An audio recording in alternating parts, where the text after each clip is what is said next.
আর্থিক শিও আভি ঠিক ঠিক আছো তুমি? শাট আপ আভি, তোমার হাতে অ্যাসিড লেগেছে। আমার কিচ্ছু হয়নি, খুব জ্বলছে তাই না? শিয়ারা সঙ্গে সঙ্গে আর্থিককে তুলে দাঁড় করায় আর ওকে টেনে নিয়ে চলে যায় ওয়াশরুমে, যাতে জল দিতে পারে। কিছুক্ষণ আগে মিস্টার বাজাজের কথা শেষ হওয়ার আগেই আর্থিক শিয়ারার কাছে চলে যাওয়ার জন্য পা বাড়ালেন। মুহূর্তের মধ্যেই শিয়ারা চিৎকার করে উঠল, অ্যাসিড! আর্থিক ব্যক্তিটির হাতে একটা কাচের বোতল দেখে কিছু আন্দাজ করেই ছুটে যায় শিয়ারার কাছে। শিয়ারাকে টেনে নিয়ে পড়ে যেতেই শিয়ারাকে গার্ড করে ফেলে নিজের শরীর দিয়ে পুরোপুরি। ওদের পাশে কাচের বোতলটা পড়ে ভেঙে যায়। ছুঁড়ে দেওয়ার ফলে কিছুটা অ্যাসিড আর্থিকের হাতে লাগে আর কিছুটা ছিটকে ওর পিঠে আসে। শিয়ারা বিষয়টা বুঝতে পেরে চিৎকার দেয়, অ্যাসিড বলে। বর্তমানে ব্যক্তিটি পালিয়ে যেতে সক্ষম হয়। আর্থিককে নিয়ে শিয়ারার সাথে সাথে হসপিটালের দিকে রওনা হয়েছে। হসপিটালে পৌঁছে আর্থিককে ট্রিটমেন্ট দেওয়া শুরু করলে শিয়ারা ফোন করে একে একে সবাইকে জানায় বিষয়টা। হসপিটালে পৌঁছে আর্থিকের ট্রিটমেন্ট দেওয়া শুরু হলে শিয়ারা ফোন করে একে একে সবাইকে জানায় বিষয়টা। বেশ কিছুটা সময় পর ডক্টর পারমিশন দেয় আর্থিককে দেখতে যাওয়ার।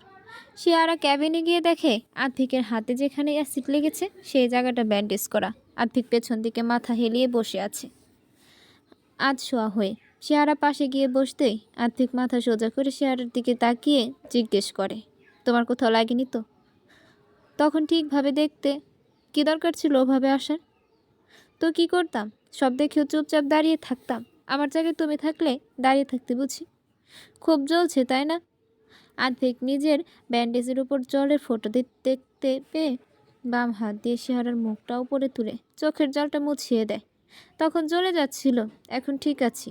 পিঠে ওটা ভিকি। আর্থিক কথার মাঝে নিজের বাবার ডাক শুনতে পেল। দরজার দিকে তাকাতেই দেখলো আভাসবাবু দাঁড়িয়ে আছেন। আভাসবাবু ভিতরে আসার পরই দেবাংশ আর দেয়ারা ঢুকে গেল। শিয়ারা উঠে সাইডে দাঁড়ালে আভাসবাবু আর্থিকের কাছে চলে যান। দেয়ারা দিদির পাশে দাঁড়িয়ে জিজ্ঞেস করলো, দি কীভাবে এসব হলো? ভিকিরা কেমন আছে এখন? কোথায় কোথায় লেগেছে তোমার? দেখাও আমাকে। ড্যাড, শান্ত হও, আমি ঠিক আছি। বেশি কিছু হয়নি আমার। কিন্তু এটা হলো কিভাবে? তোকে কেউ কেন অ্যাসিড অ্যাটাক করবে? আর্থিক শিয়ারার দিকে তাকাতেই শিয়ারও আর্থিকের দিকে তাকালো। শিয়ারা মাথা নিচু করে নিলে আর্থিক দেবাংশুর দিকে তাকিয়ে বলল, অ্যাটাকটা আমার উপর না, শিওর উপর করার প্ল্যান ছিল। আমি সাকসেসফুল হতে দেইনি। কি বলছিসটা কি? শিয়ার ওপর অ্যাসিড অ্যাটাক? আর্থিক ঘটনা খুলে বললে সবাই চিন্তিত হয়ে পড়ে। সেই মুহূর্তে ডক্টর ঘরে এসে উপস্থিত হন। আর্থিককে জিজ্ঞেস করে, এখন কেমন লাগছে? এখনও জ্বলছে? না কমে গেছে? ওষুধের কারণে এখন কম আছে, আবার শুরু হলে তখন একটু সহ্য করতে হবে। হাতে সেই জায়গাটা পড়েছে, সেই জায়গাটাই বেশি জ্বলবে। পিঠে অতটাও ক্ষত হয়নি হাফ কোট থাকায়। ত্বকটা হালকা পুড়েছে, ওটা সেরে যাবে তাড়াতাড়ি। তবে হাতের ক্ষত সারলেও দাগটা এমনই থেকে যাবে, কারণ এটা সরাসরি ত্বকে সৃষ্টি হয়েছে। ব্লেজার থাকলে হয়তো একটু রক্ষা পাওয়া যেত। তোমার ব্লেজার খুলে রাখার স্বভাবটা গেল না? এটাও আমার দোষ? আমি কি করে জানবো এমন কিছু হতে পারে? চুপ করো, নিজের প্রতি তোমার কোনো খেয়াল নেই। আর্থিক আভাসবাবুর ধমক খেয়ে চুপ করে মাথা নিচু করে নেয়। গাল ফুলিয়ে বলে ফলে সবাই হালকা হাসে। ডক্টরের সাথে আভাসবাবু কথা বলে নেন বাইরে গিয়ে। একটা দিন আর্থিককে অবজারভেশন রেখে ডিসচার্জ করে দেওয়া হয়। 2 মাস পর আর্থিকের ক্ষত এখন প্রায় সেরে গেছে। কোনো রকম গাফিলতি শিয়ারা করেনি আর্থিকের যত্ন নিতে। প্রত্যেক দিন সময় করে ওষুধ খাওয়া, মলম লাগানো, সব কিছুই শিয়ারা করেছে যতদিন আর্থিক বাড়িতে রেস্টে ছিল। এর ফলে ওদের সম্পর্ক আরও গাঢ় হয়েছে এবং সুধাংশুবাবু সবটাই জেনে গেছেন। আর্থিক অবশ্য বেশ মজাই করেছে এই 2 মাস, কারণ ওকে শিয়ারার কাছে যেতে হতো না। শিয়ারা নিজে ওর কাছাকাছি থাকতো সবসময়, সেটা বাড়িতে হোক বা অফিসে। 15 দিনের বেশি রেস্ট আর্থিক নেয়নি, অফিসে জয়েন করে নিয়েছে। শিয়ারা তাই সবসময় আরও বেশি করে আর্থিকের সাথে সাথে রয়েছে। আগামী কয়েকদিনের মধ্যেই ফ্যাশন কম্পিটিশন। সুধাংশুবাবু, বেরোচ্ছ শিয়ামা? হ্যাঁ আঙ্কেল, কোনো কিছু বলবে? হ্যাঁ, আসলে অনেক দিন ধরেই বলতে চাইছিলাম, কিন্তু ভিকি শরীরটা খারাপ থাকায় তুমি ব্যস্ত ছিলে, আর বলে ওঠা হয়নি। তুমি বলতে পারতে, আমি মোটেই এতটা ব্যস্ত ছিলাম না যে তোমার কথা শুনতে পারবো না। বলো কি বলবে? তোমার শরীর ঠিক আছে তো? হ্যাঁ হ্যাঁ, একদম ঠিক আছে। আমি আমি 2 মাস আগে হওয়া ফ্যাশন শোয়ের দিন জানতে পারলাম যে তোমার আর ভিকি সম্পর্ক আছে। ভিকির সাথে তোমার বিয়ে ঠিক হয়েছিল 2 বছর আগে। শিয়ারা মাথা নিচু করে নেয় সুধাংশুবাবুর কথা শুনে। তা দেখে সুধাংশুবাবু হেসে শিয়ারার মাথায় হাত রেখে বলেন, ভয় পাচ্ছ কেন? ভয় পাওয়ার মতো কোনো কাজ তুমি করনি। আমিও কিছুটা আন্দাজ করেছিলাম প্রথম থেকে তোমার আর ভিকির একে অপরের প্রতি ব্যবহার দেখে। ভেবেছিলাম তোমাকে নিজের ঘরের বউ করব, কিন্তু সেটা হয়তো কপালে লেখা ছিল না। যাই হোক, আমার অমত নেই তোমাদের সম্পর্কে। সেই ছেলেটা ছোট থেকে ভিকিকে চিনি আমি। নিজের ছেলের থেকে কোনো অংশে কম নয়, কম মনে করিনি কখনো। খুব ভালো থাকবে তুমি ওর সাথে।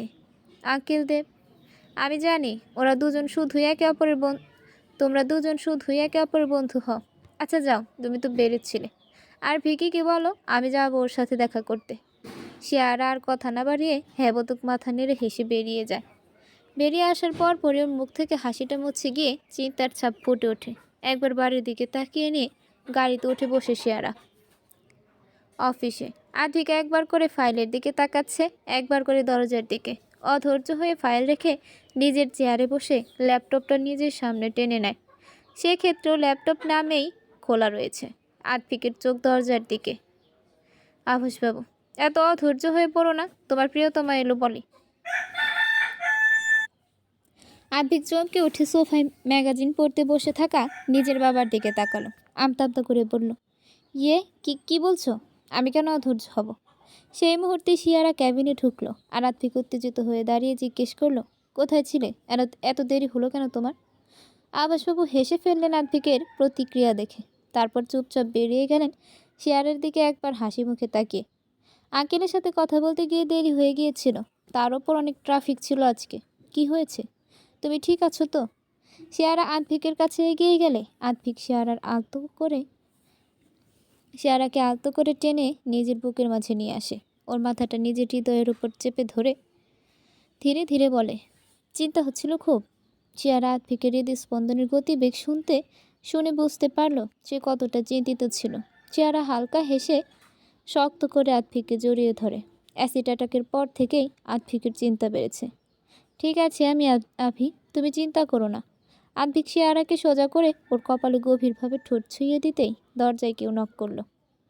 শিয়ারা সঙ্গে সঙ্গে সরে এসে বলল, কামিন। দিয়ারা হুড়মুড় করে ঢুকে শিয়ারাকে হাঁপাতে হাঁপাতে বলল, দি কাম উইথ মি ফার্স্ট। শিয়ারা দিয়ারার দিকে তাকিয়ে চোখের ইশারায় কিছু জিজ্ঞেস করতেই দিয়ারা চোখের ইশারায় সম্মতি জানালো। আভি আমি আসছি, একটা দরকারি কাজ আছে। তুমি সাবধানে থাকবে, ঠিক আছে? কোথায় যাচ্ছ আমাকে বলো। এসে বলবো সবটা, এখন আসছি, টাটা, লাভ ইউ। শিয়ারা দিয়ারাকে নিয়ে বেরিয়ে যেতেই আতিক বিড়বিড় করে বলল, যখনই বোনকে পায় তখনই আমাকে ভুলে যায়। তোর ভালো লাগে না। চোখ মুখ কুচকে ফেলল আতিক। কিন্তু মুহূর্তেই ওর ঠোঁটে ফুটে উঠল বাঁকা হাসি। হসপিটাল? মা। শিয়ারা আর দিয়ারা দুজনেই দাঁড়িয়ে আছে নিজেদের মায়ের সামনে। দিয়ারা সকালেই জানতে পারে ওদের মা সাড়া দিয়েছে। শিয়ারা প্রথম থেকে সময় করে রোজ মায়ের কাছে আসতো। শিয়ারা আসার পর থেকেই উনি ওষুধে সাড়া দিতে শুরু করেন। 1 মাস আগেই যখন শিয়ারা আতিককে নিয়ে ব্যস্ত থাকায় আসতে পারছিল না, তখনই দিয়ারা জানায় ওনার হাতের আঙুল পায়ের আঙুল নড়ছে। শিয়ারা জানিয়ে দেয় সে আর যাবে না দেখা করতে। ওনার জন্য যেন স্পেশাল গার্ড রাখা হয়। শিয়ারার মনে হচ্ছিল ওর মা হয়তো ওকে কিছু বলতে চায়। শিয়ারা আবার চলে গেছে ভেবে হয়তো উনি আরও বেশি করে চেষ্টা করছেন ফিরে আসার। শিয়ারা ওর মায়ের পাশে বসে মাথায় হাত রেখে বলল, মা আমি আসছি, দেখো আমার দিকে। নার্স আমাকে বলল মা চোখ খোলার কিছুক্ষণ পরেই তোর নাম ধরে ডেকেছে। মা তুমি আমাকে কিছু বলতে চাও? আমি এসেছি, দেখো, বলো আমাকে কি বলবে। শিয়ারার মা বীণা দেবীর চোখ খুললেন। দিয়ারা হেসে বীণা দেবীর পাশে বসে বলল, মা তুমি সুস্থ হয়ে গেছো? বীণা দেবী প্রথমে শিয়ারার গালে হাত রাখলেন, তারপর দিয়ারার গালে। শিয়ারা একটু জল দিয়ে খাইয়ে দিলেন ওনাকে। হেসে বীণা দেবী বললেন, অনেক অনেক অন্যায় করেছি তোর সাথে। আমি জানি তুমি ইচ্ছা করে করনি মা। তোমাকে নিশ্চয়ই এমন কেউ বাধ্য করেছে। এটা আমার দৃঢ় বিশ্বাস। আমার মা কখনো আমাকে কষ্ট দিতে পারে না। হ্যাঁ, আমি চাইনি তোকে আতিকের থেকে আলাদা করতে, কিন্তু সে তোদের বিয়ের রাতে আমার কাছে আসে, আমাকে বলে যেন আমি তোকে বাধ্য করে এই বিয়েটা না করতে, চলে যেতে এখান থেকে। তোর বদলে দিয়াকে বিয়েতে বসাতে। না হলে আস্তে মা, ধীরে সুস্থে বলো তুমি, তাড়াহুড়ো করো না। যতক্ষণ না বলতে পারছি আমার যে শান্তি নেই। আচ্ছা বলো, শান্ত হয়ে বলো তুমি। আমাকে ভয় দেখিয়েছিল যে তোকে আর দিয়াকে মেরে ফেলবে। আমি চুপ করে যাই, ঠিক করি ওনার কথা মতো কাজ করব। আমি জানতাম আদ্ভিক তোকে ব্যতীত কাউকে বিয়ে করবে না, তাই পরে আদ্ভিককে জানাবো। কিন্তু কিন্তু সবাই যখন জেনে গেল তুই চলে গেছিস, তখন উনি ওখানে উপস্থিত ছিলেন। আমি কিছু বলতে পারিনি। আদ্ভিক বেরিয়ে যেতেই আমি কিছু না ভেবে বেরিয়ে যাই। বাড়ি থেকে বেরিয়ে আদ্ভিক যখন গাড়িতে উঠবে, তখন আদ্ভিক বলে চিৎকার করতেই জানি না কোথা থেকে একটা গাড়ি আমার সামনে চলে এলো। আর তারপরে শিয়ারা বিনা দেবীর চোখের জল মুছিয়ে দিল। তারপর বলল, অনেক কষ্ট পেয়েছো তুমি, তাই না মা? আমি ভেবেছিলাম তোকে বলতে গিয়ে জানাবো পারিনি। নজর রেখেছিল আমার উপর লোক দিয়ে। আমার কোনো চেষ্টা সফল হয়নি। তোকেও আটকাতে পারিনি, আদ্ভিককেও কিছু জানাতে পারিনি। কে করছে এমন মা? চেনো তুমি তাকে? নামটা বলো আমাকে শুধু। বীণা দেবী নিজের চোখটা বুঝে ফেললেন। শিয়ারা ও দিয়ারা একে অপরের দিকে তাকিয়ে আবার বীণা দেবীর দিকে তাকানো। বীণা দেবী চোখ খুলে বলল, আদ্ভিকের সৎ মা। শিয়ারা এবং দিয়ারা দুজনেই চমকে ওঠে নামটা শুনে। দিয়ারা মুখে হাত রেখে চোখটা সামনের দিকে ঘোরাতে আতকে উঠল। শিয়ারা মায়ের দিকে তাকিয়েছিল। দিয়ারার ডাক শুনে দিয়ারার দিকে তাকিয়ে দিয়ারা যেদিকে তাকিয়ে আছে সেদিকে তাকাতেই নিজেও আতকে উঠল। উঠে দাঁড়াতে দাঁড়াতে অস্ফুট সরে বলল, আদ্ভিক শিয়ারার পিছু নেওয়ায় যখন দেখলো শিয়ারা হসপিটালে এসেছে, তখনই বুঝেছিল নিজের মায়ের কাছে ওরা যাচ্ছে। কিন্তু এরকম হুড়পাড় করে আসার মানে কি? আদ্ভিক চুপচাপ পিছু নিয়ে ক্যাবিনের বাইরে দরজাটা হালকা খুলে কথাগুলো শুনছিল। অপরাধীর নাম শুনে আদ্ভিক ভারসাম্য হারিয়ে দরজায় হাত দিতে দরজাটা খুলে যায়, আর দিয়ারা সেটা লক্ষ্য করে ফেলে। কিছুক্ষণ শকের মধ্যে থাকলেও ধীরে ধীরে আদ্ভিকের মুখের অভিব্যক্তি বদলাতে শুরু করে, যাতে শিয়ারা ভয় পেয়ে যায়। শিয়ারা এগিয়ে এসে আদ্ভিককে ধরতে যাবে, তার আগে আদ্ভিক বেরিয়ে যায় ওখান থেকে। এবার কি হবে? ভিকি তো এভাবে বেরিয়ে গেল, আমার ভয় করছে ভিকি, তাকে ধীরে সুস্থে বলতে হতো তোকে। আমি কিভাবে জানবো ও আমাকে ফলো করে এখানে চলে আসবে? আমাকে যেতে হবে দিয়া, তুই মায়ের কাছে থাক, ঠিক আছে? দরকার পড়লে দেবকে ডেকে নিস। ঠিক আছে, তুই সাবধানে যা। দিয়ারা হতদন্ত হয়ে বেরিয়ে গেল ওখান থেকে। বাইরে বেরোতেই দেখলো আদ্ভিক গাড়ি স্টার্ট দিয়ে বেরিয়ে যাচ্ছে। সাথে সাথে শিয়ারা নিজের গাড়ি নিয়ে আদ্ভিকের পিছু নিল। আদ্ভিক যে নিজের বাড়িতে যাচ্ছে সেটা শিয়ারা খুব ভালো করেই বুঝতে পারছে। বাড়িতে আভাসবাবু ড্রয়িং রুমের সোফায় বসে নিউজ পেপার পড়ছেন। শিয়ারা অফিসে পৌঁছাতেই আভাসবাবু বাড়ি ফিরে আসেন। সেই সময় পরপর একটানা কলিং বেল বাজতে থাকলে আভাসবাবু চমকে ওঠেন। পরিচারিকা দরজা খুলতেই আদ্ভিক ভেতরে এসে আভাসবাবুর দিকে তাকায় আর হাত মুঠো করে নেয়। কি হয়েছে ভিকি, তোমাকে এমন?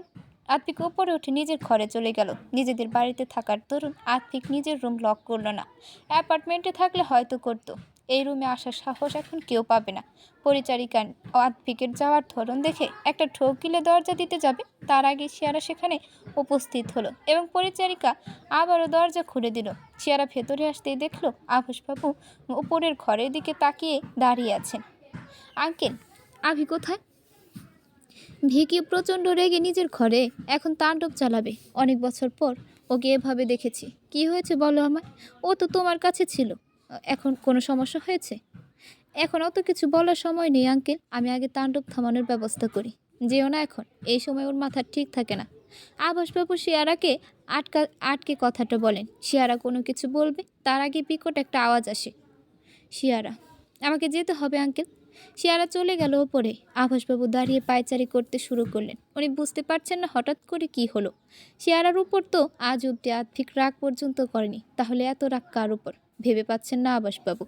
শিয়ারা এতক্ষণ দ্রুত পায়ে আসলেও আদ্ভিকের ঘরের সামনে গিয়ে ওর পা আটকে যায়। দ্রুত নিঃশ্বাস নিতে থাকে ঘরের দরজায় দাঁড়িয়ে। আদ্ভিকও এক হাত কোমরে এবং অপর হাত কপালে ঘষছে নিচের দিকে তাকিয়ে। কিছুক্ষণের মধ্যেই 2 হাত কোমরে রেখে উপরের দিকে মুখ করে চোখ বন্ধ করে নেয় আদ্ভিক। শিয়ারা ঘরের ভেতরে এসে দরজা বন্ধ করতে আদ্ভিক মাথা উপরে রেখেই শুধু চোখ খুলল। শিয়ারা দরজা বন্ধ করে আদ্ভিকের দিকে তাকাতেই আদ্ভিক ওর দিকে তাকিয়ে আছে রক্তিম চোখ নিয়ে। শিয়ারা বুকটা ধুপ করে ওঠে আদ্ভিকের চাহনি দেখে। মনটা বলে ওঠে কিছু একটা খারাপ হতে চলেছে, খুব খারাপ। শিয়ারা 1 পা 2 পা করে আদ্ভিকের দিকে এগোয়, কিন্তু আদ্ভিকের প্রতিক্রিয়া এক জায়গায় স্থির। সে একভাবে তাকিয়ে আছে শিয়ারার দিকে। শিয়ারা আদ্ভিকের সামনে এসে দাঁড়াতে আদ্ভিক নিজের চোখের পলক ফেলল একবার। শিয়ারা কিছু বলতে যাবে, তার আগে এক হাত শিয়ারার গালে রেখে বলল, আমাদেরকে এই সম্পর্কটা শেষ করতে হবে শিয়ারা। আজ এখন এখানেই, এখনও সময় আছে সরে আসার। আন্টি সুস্থ হয়ে উঠেছেন, দিয়ারা নিজের পায়ে দাঁড়িয়েছে, আর এখন তুমি নিজেও স্বাবলম্বী। সাফল্য অর্জনের শুরু তোমার জীবনে। খুব সুন্দর একটা জীবন তুমি বাঁচতে পারবে এরপর থেকে। সেই জীবনে আমি থাকবো না। আমি নিজেও জানি না আমার এই মিস্টেক, এর জীবনটা কতক্ষণের। আমার শত্রু এখন তোমার শত্রু হয়ে দাঁড়িয়েছে। সব জানার পর, বোঝার পর আমি কিছুতেই তোমার জীবনটা আমার সাথে জড়িয়ে নষ্ট করতে পারবো না।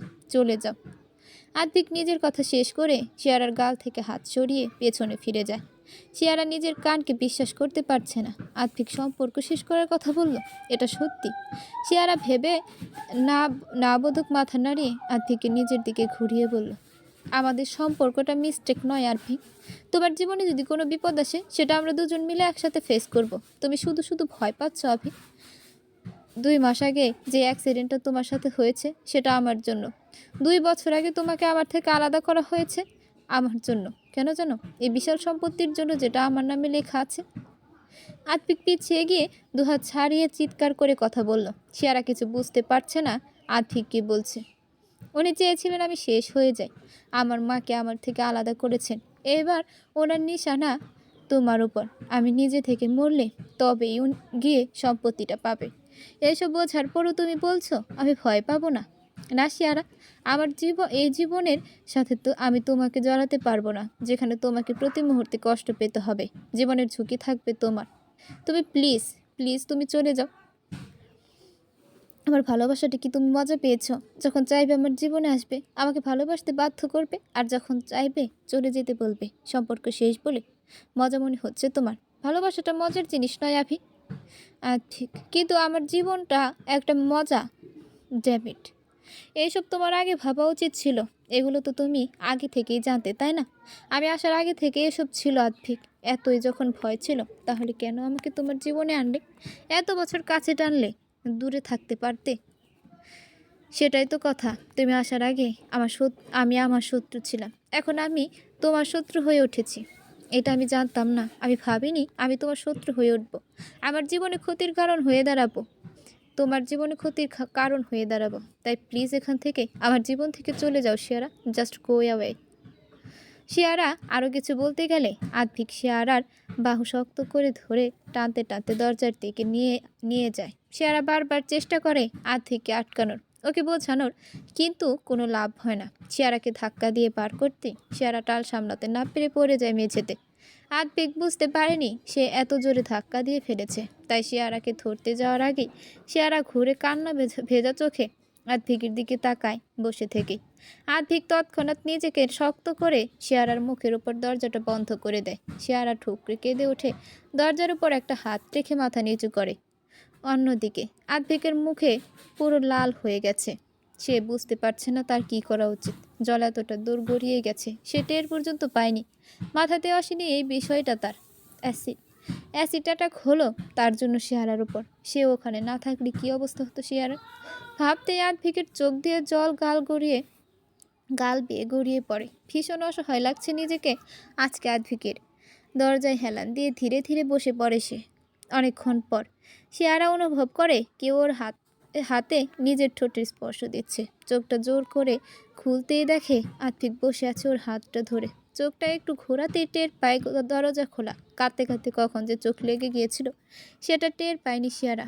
আস্তে আস্তে উঠে বসতেই আদ্ভিক অপরাধীর মতো শিয়ারার দিকে তাকালো। শিয়ারা নিজের কান্না চেপে আদ্ভিককে বুকে টেনে নেয়। আদ্ভিক ঠুকরে কেঁদে উঠলে শিয়ারাও কেঁদে ফেলে।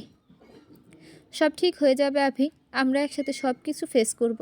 প্লিজ এভাবে দূরে সরিয়ে দিও না আমায়। আমি বাঁচতে পারবো না তোমাকে ছাড়া। আদ্ভিক কোনো উত্তর দেয় না, চুপ করে থাকে। নিজেকে একটু স্বাভাবিক করেই সোজা হয়ে উঠে বসে আদ্ভিক। চোখটা মুছে নিয়ে উঠে দাঁড়ায়।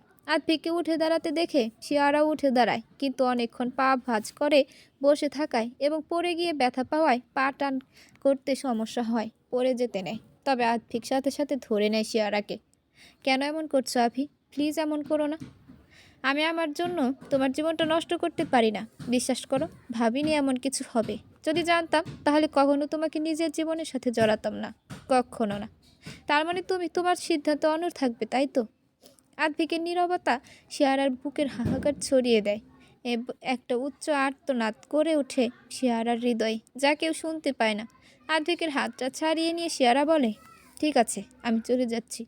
গতবার আমি নিজের ইচ্ছায় যাইনি, আমাকে যেতে বাধ্য করা হয়েছিল। আজও নিজের ইচ্ছায় যাচ্ছি না। আমার কোনো সাফল্যের দরকার নেই, কিছু চাই না আমার। এটা তুমি নিজের যোগ্যতায় অর্জন করেছো শিয়ারা। শিয়ারার যেন বুকে এসে লাগছে আদ্ভিকের মুখে ওর পুরো নামটা শুনে। চোখের সামনে দাঁড়িয়ে থাকা মানুষটা তো ওকে পাগলের মতো ভালোবাসতো। কি পাগলামি না করেছে ওকে পাওয়ার জন্য। আর এখন এতটা বদলে গেল এক মুহূর্তে, কিভাবে সম্ভব? কি সুন্দর সম্পর্ক ছিন্ন করে দিল। একবারও ভাবলো না কতটা কষ্ট হবে শিয়ারার। চায় না এমন সাফল্য আমার, যে আমার সাফল্যের কারণ। সেই যখন থাকবে না, তাহলে সাফল্য নিয়ে আমি কি করব? এই সাফল্য হতে পারে আমার যোগ্যতায়, কিন্তু আমি তো কখনো এই জীবন বাঁচার কথা ভাবিনি। সে আমাকে ভাবতে শিখিয়েছে, সে আমার স্বপ্ন পূরণ করেছে, এই জীবন দিয়েছে আমাকে। এখন যখন সে মাঝপথে হাত ছেড়ে দিচ্ছে, তখন আমার এই সাফল্য, এই জীবন কিচ্ছু চাই না। যা প্রতি পদে আমাকে তার কথা মনে করাবে, এটা মনে করাবে যে কথা দিয়ে সে কথা রাখেনি। কতটুকু বলে শিয়ারা এগোতে নিলে আবার আটকে যায়, আর তখন আদ্ভিক ধরতে গেলে শিয়ারা হাত সামনে দিয়ে আটকে দেয়। অভিমানের সুরে বলে, যার সাথে সম্পর্ক শেষ করেছেন তাকে স্পর্শ করার আর কোনো অধিকার আপনার নেই মিস্টার রায়চৌধুরী। আদ্ভিক চোখ বন্ধ করে নিল শিয়ারার কথাটুকু শেষ করতে। শিয়ারার মতো আদ্ভিকের বুকের ভেতরে বোধহয় হাহাকার হচ্ছে, আর্তনাদ করছে হৃদয়। আদ্ভিক আর কিছু না বলে নিচে চলে যায়, আর শিয়ারা হাঁটুটা একটু ডলে নেয়। তারপর ধীরে ধীরে নিচে নামার জন্য এগিয়ে যায়। তখনই আদ্ভিকের হুঙ্কার শুনতে পায়, আর কেঁপে ওঠে শিয়ারা। যতটা তাড়াতাড়ি সম্ভব নিচে চলে যায়, আর সে দেখে আদ্ভিক চোখ বন্ধ করে দিল শিয়ারা কষায় কথাটুকু শেষ করতে। শিয়ারার মতো আদ্ভিকের বুকের ভেতরে বোধ হয় হাহাকার হচ্ছে, আর্তনাদ করছে হৃদয়। আদ্ভিক আর কিছু না বলে নিচে চলে যায়, আর শিয়ারা হাঁটুটা একটু ডলে নেয়। তারপর ধীরে ধীরে নিচে নামার জন্য এগিয়ে যায়। আভাসবাবুর সামনে দাঁড়িয়ে আছে আদ্ভিক। আভাসবাবু চুপচাপ মাথা নিচু করে দাঁড়িয়ে আছেন। আদ্ভিক, কি হলো? কথা বলছো না কেন? মাথা নিচু করে নিলে যে বড়। কিছুক্ষণ আগে তো খুব আমার রাগের কারণ জানতে চাইছিলে, এখন যখন বুঝতে পারছো তোমার কাছের লোক আমার রাগের কারণ, তখন চুপ করে গেলে। প্লিজ ভিকি, অভ্র বাড়িতে আছে, তুমি শান্ত। আমি কাউকে ভয় পাই না মিস্টার আভাস চৌধুরী, কাউকে ভয় পাই না আমি। আজ শুধুমাত্র তোমার ভালোবাসার মানুষ, কাছের মানুষের জন্য আমার জীবনটা নরক হয়ে গেছে। প্রথম থেকে আমার জীবন থেকে আমার কাছের মানুষগুলোকে কেড়ে নিয়েছে, এখনও নিতে চাইছে। শিয়ারা বুঝতে পারলো আদ্ভিক প্রচণ্ড রেগে আছে। শিয়ারা সিঁড়ি দিয়ে নেমে গিয়ে ওদের কাছাকাছি এসে সোফার কাছে দাঁড়ালো ঠিকই, কিন্তু আদ্ভিককে আটকানোর সাহস পাচ্ছে না। আবার বাবা ছেলের কথার মাঝে ঢুকতেও চাইছে না শিয়ারা। আমি এইসব বিষয়ে কিছু জানতাম না ভিকি, যেগুলো শিয়ামার মা বলেছে। তা জানবে কিভাবে? তুমি আজ অবধি নিজের কোনো কর্তব্য পালন করতে পেরেছো? প্রথমে একটা অযোগ্য মানুষকে ভালোবেসে আমার মায়ের মতো একজন মানুষকে দিনের পর দিন অবহেলা করে কষ্ট দিয়েছো। তারপর ঠাম্মি আর আমার মায়ের অজান্তেই তাকে বিয়ে করে সংসার পেতে নিয়ে একদিন হঠাৎ করে জানাতে চলে এলে। আমার মায়ের কথা না হয় বাদ দিলাম, একবারও ভাবনি ঠাম্মি কতটা কষ্ট পাবে।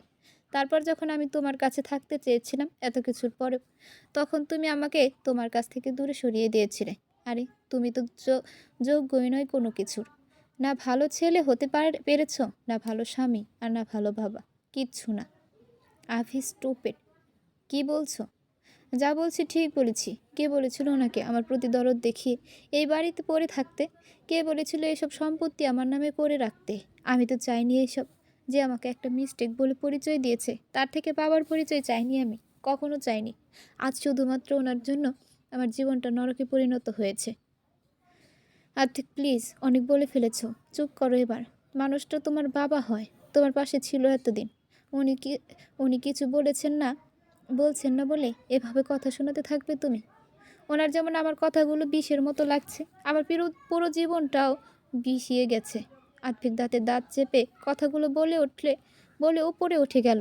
ওপরে উঠতেই দেখলো অভ্র অভ্র অপর পাশে দাঁড়িয়ে আছে রেলিং ধরে।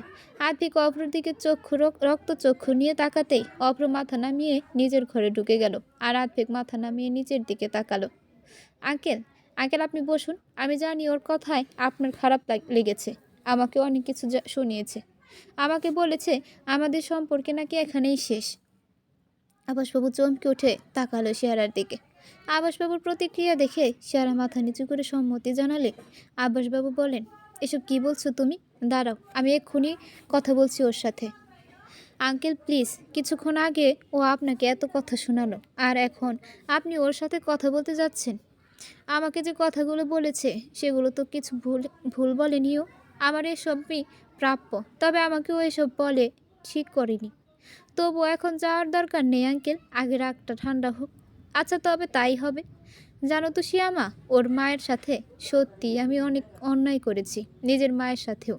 আসলে আমি ঠকাতে চাইনি ওর মাকে। আমি রঞ্জিতাকেও ভালোবাসতাম, মানে অভ্রর মাকে। কিন্তু আমার মা কিছুতেই রাজি ছিল না। তাই আমি বলেছিলাম যে আমি বিয়েই করব না। মা শুনল না, জোর করে আমাকে বিয়ে দিয়ে দিল। আমার সব রাগ ক্ষোভ গিয়ে পড়লো শ্রীতমার উপর। তাই ঠিক করে কথা বলতাম না কখনো। তবে যখনই ওর থেকে দূরে যেতাম আমার মনে হতো আমি ভুল করছি। কিন্তু চোখের সামনে ও আসলেই মনে হতো যে হ্যাঁ, ওর কারণে আমি আমার ভালোবাসার মানুষকে পাইনি নিজের করে। হ্যাঁ, এভাবে কেন বললেন আঙ্কেল?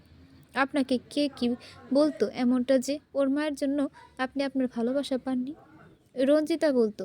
যখনই ওর কাছে যেতাম বেশিরভাগ সময়ে হতাশ হয়ে থাকতাম।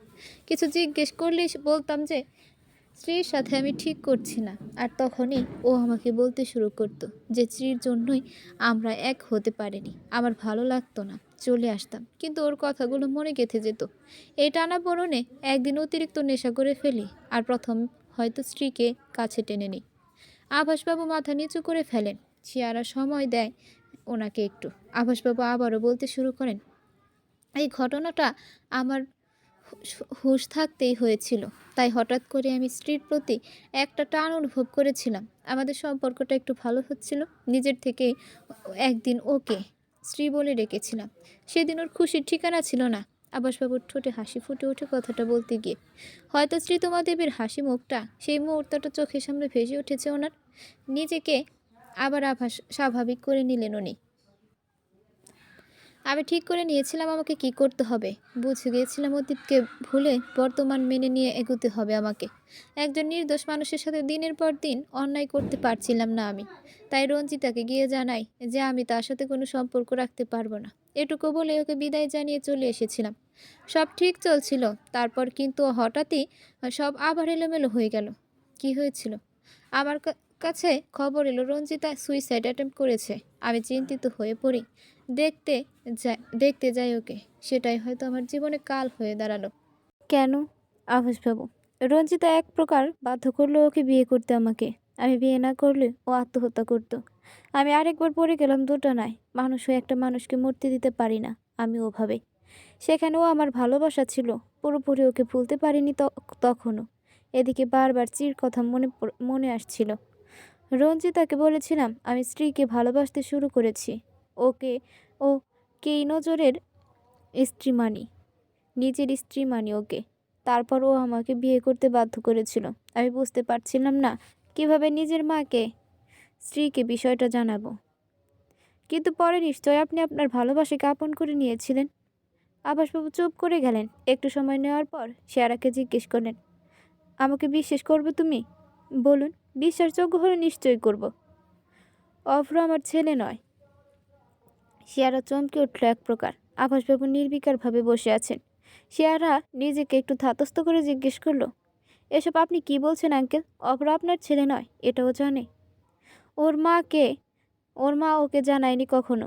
আমি জানিয়ে দিয়েছিলাম যখন যথেষ্ট বড় হয়েছিল। বোঝার ক্ষমতা হয়েছিল। আমি পারিনি রঞ্জিতাকে আপন করে নিতে আর। ওর সাথে দেখা করাই তো বন্ধ করে দিয়েছিলাম আমি। সেই সময় স্ত্রী কনসিভ করে। আমি থাকতাম না বাড়িতে।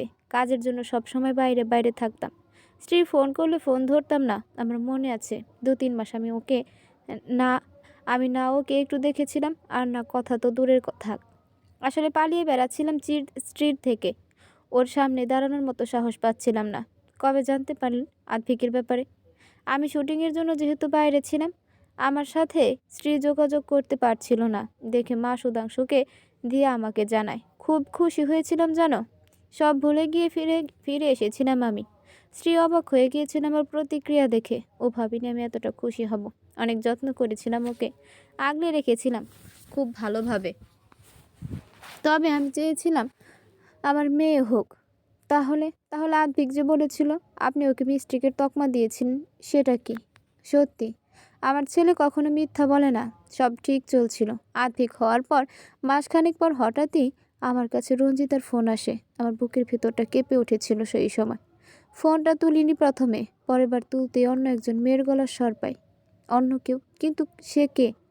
সে আমাকে বলে যে রঞ্জিতা আবর্ষণ করাতে চাইছে। আমার মাথায় বাজ ভেঙে পড়ে। আমি কিছু বুঝতে পারছিলাম না। ওর বান্ধবী ছিল সে, এবং সে জানতো না রঞ্জিতার গর্ভের সন্তান আমার নয়। তাই সে আমাকে অনেক রকম কথা শুনিয়ে দেয় আর হুমকি দেয় পুলিশ ডাকবে। আমি ভয় পেয়ে যাই, কারণ পুলিশ জানা মানেই স্ত্রীর জানা। সদ্য নিজের জীবনটা গুছিয়ে নিয়েছিলাম আমি, আর সেই সময় এমনভাবে স্ত্রীর এইসব জানা মানে ওকে হারিয়ে ফেলা। তাই আমি আবারও বাধ্য হই ওখানে যেতে এবং ওর সন্তানকে নিজের সন্তান হিসেবে পরিচয় দিতে। উনি নিশ্চয়ই একই ভয় আপনাকে দেখিয়েছিলেন। হ্যাঁ, পরবর্তীকালে আমি অভ্রকে জানিয়েছিলাম তার কারণ। তখন আর আমার হারানোর মতো কিছু ছিল না। আমার ভালোবাসার মানুষ, আমার মাকে আমি হারিয়ে ফেলিয়েছিলাম ততদিনে। আপনি জানেননি কেন তারপরে? জানাননি কেন তারপরে? আপনি জানালে নিশ্চয়ই বুঝতো সবাই। চেয়েছিলাম, পারিনি। রঞ্জিতাকে শুধু নিজের সন্তানের পরিচয় চেয়েছিল, তা নয়। ও আমাকে বলেই দিয়েছিল আমি যদি ওই বাড়িতে কখনো যাই তাহলে ও পুলিশে যাবে। অর্থাৎ স্ত্রীকে কিছু জানাতে বারণ করেছিল। ও জানতো আমি ফোন করে তো জানিয়ে দিতেই পারি। তাই একটা নোংরা খেলা খেললো সেই সময়। নোংরা খেলা?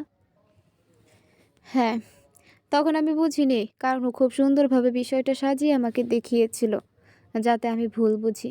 আমার আর স্ত্রীর মাঝে দূরত্ব তৈরি করার জন্য ও স্ত্রীকে কলঙ্কিত করতে চেয়েছিল।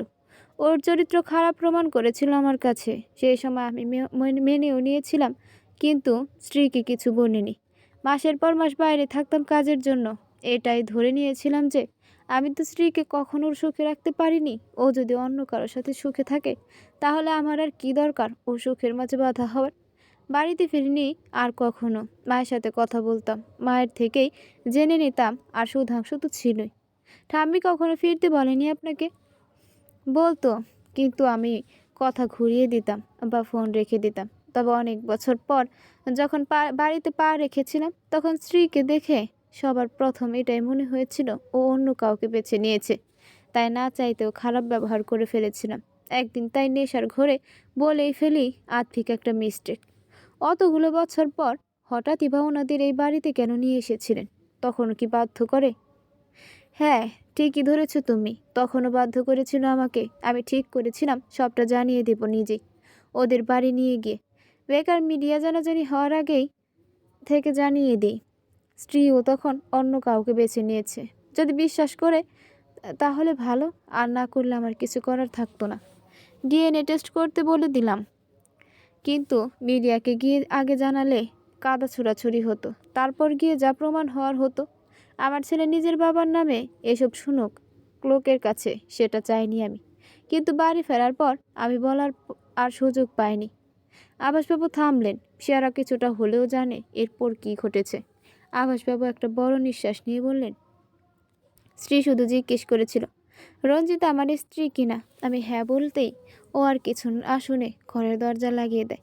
এরপর স্ত্রীকে ওভাবে দেখে আমি কিছু বলা বা শোনার মতো অবস্থাতে ছিলাম না। তার উপর মা, সব দিক দিয়ে একা হয়ে গেলাম। দোটানার মধ্যেই আমার পুরো জীবনটা শেষ হয়ে গেল। আভাসবাবুর চোখের কোণে জল জমেছে, গলার স্বর কেঁপে যাচ্ছে, কথাগুলো জড়িয়ে আসছে। শিয়ারা ভাবছে মানুষটাকে কতই না ভুল বুঝেছে আদ্ভিক। মানুষটার কিছু করার ছিল না, কোনো না কোনোভাবে সে দোটানায় পড়েছিল, বাধ্য হয়েছিল। এই মানুষটা যে কম কষ্ট পায়নি আদ্ভিক কি জানে? তার বাবা কতটা খুশি ছিল তার এই পৃথিবীতে আসা নিয়ে? হয়তো না। স্ত্রীকে আগলে রাখতে পারিনি বলেই নিজেকে কথা দিয়েছিলাম, স্ত্রী আর মাকে কথা দিয়েছিলাম আদ্ভিককে আগলে রাখবো। ওর থেকে দূরে রাখতেই আমি আদ্ভিককে বিদেশে পাঠিয়ে দেই। না জানি আমার ছেলেটার সাথে কেমন ব্যবহার করে। এরপর ধীরে ধীরে আমার প্রত্যেকটা নোংরা খেলা সম্পর্কে জানতে পারি, বুঝতে পারি সম্পত্তির জন্য এই নোংরা খেলাটাও খেলেছিল। ভালোবাসিনি আমাকে কখনো।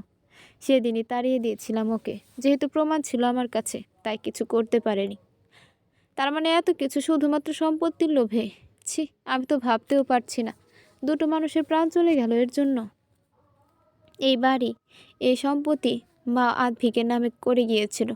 এটা রঞ্জিতা জানতো না। ও জানতো এই সম্পত্তি আমার নামে, কিন্তু একটা সময় পর ও জেনে যায় যে সব সম্পত্তি আদ্ভিকের নামে নামে আছে। সঙ্গে সঙ্গে আমি আমার কাছে নিয়ে আসি আদ্ভিককে, কারণ আমি জানতাম না রঞ্জিতা কোথায় আছে, কি করছে। অভ্রকে আমার কাছে রেখেছিলাম। আমি চাইনি ওইটুকু বাচ্চাকে ও নিজের মতো তৈরি করুক। ও কিছু বলতে পারেনি, কারণ ও নিজেই সব জায়গায় আমাকে অভ্রের বাবার পরিচয় দিয়েছিল।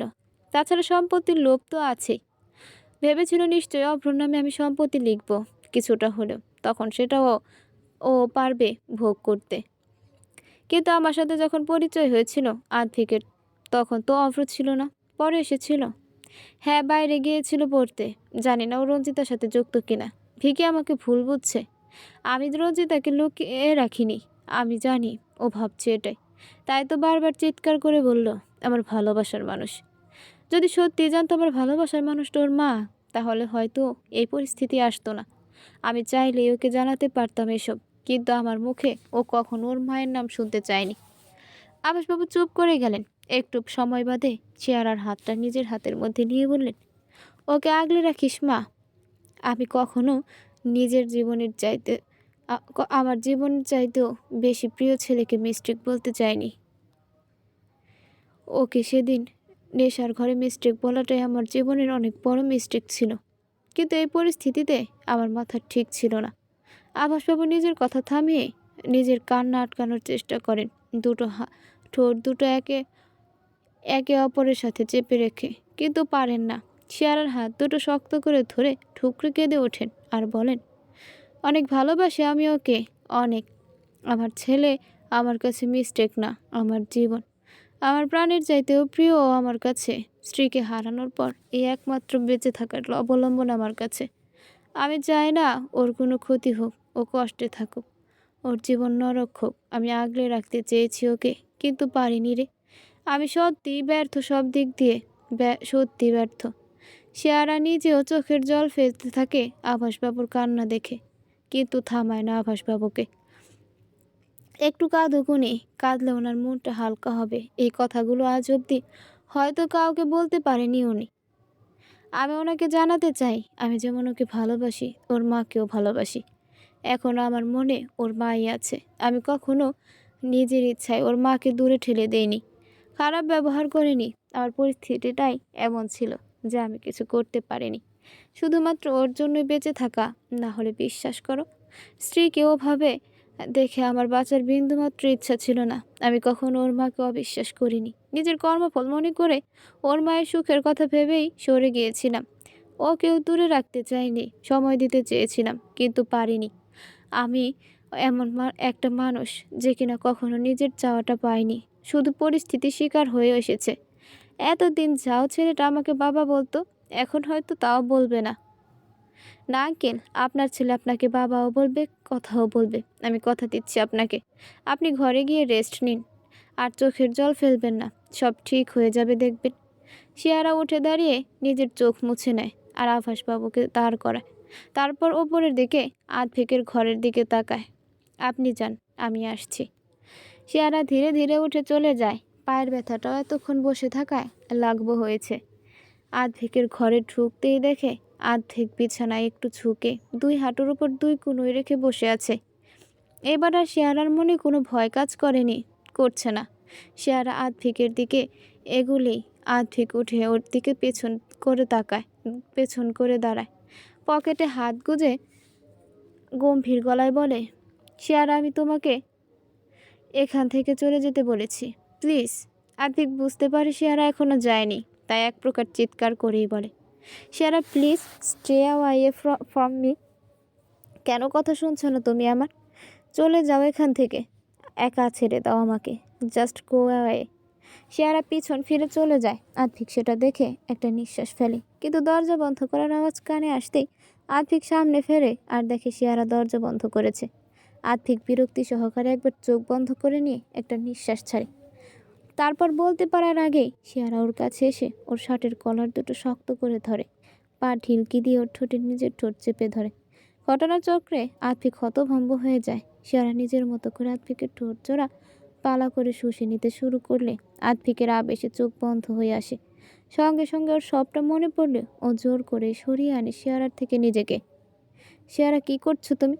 আতিকের কথা শেষ হওয়ার আগে শিয়ারা ধাক্কা মারে আতিককে বিছানায় ফেলে দেয়। তারপর বিছানায় হাঁটুর ভরে উঠে আতিকের দিকে ঝুঁকে ওর শার্টের কলার দুটো আবারও শক্ত করে ধরে আতিকের চোখে চোখ রাখে। মিস্টার আতিক রায়চৌধুরী, আমাকে নিজের থেকে দূরে সরাতে চাইছেন আপনি?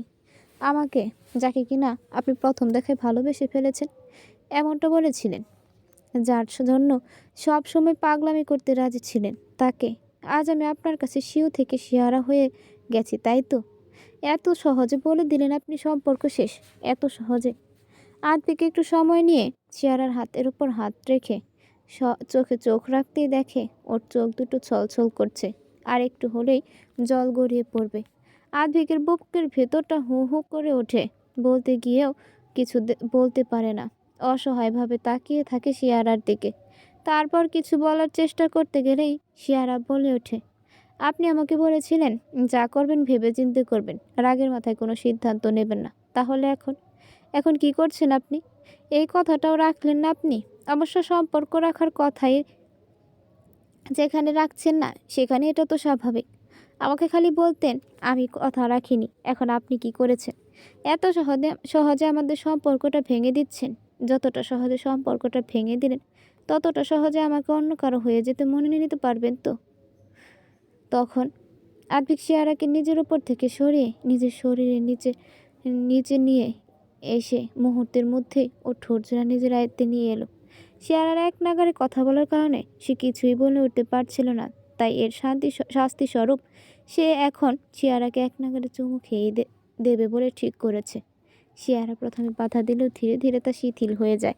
দুজনের যখন নিঃশ্বাসে ঘাটতি দেখা দেয়, তখন একে অপরকে একটু রেহাই দিয়ে কিঞ্চিৎ সরে আসে।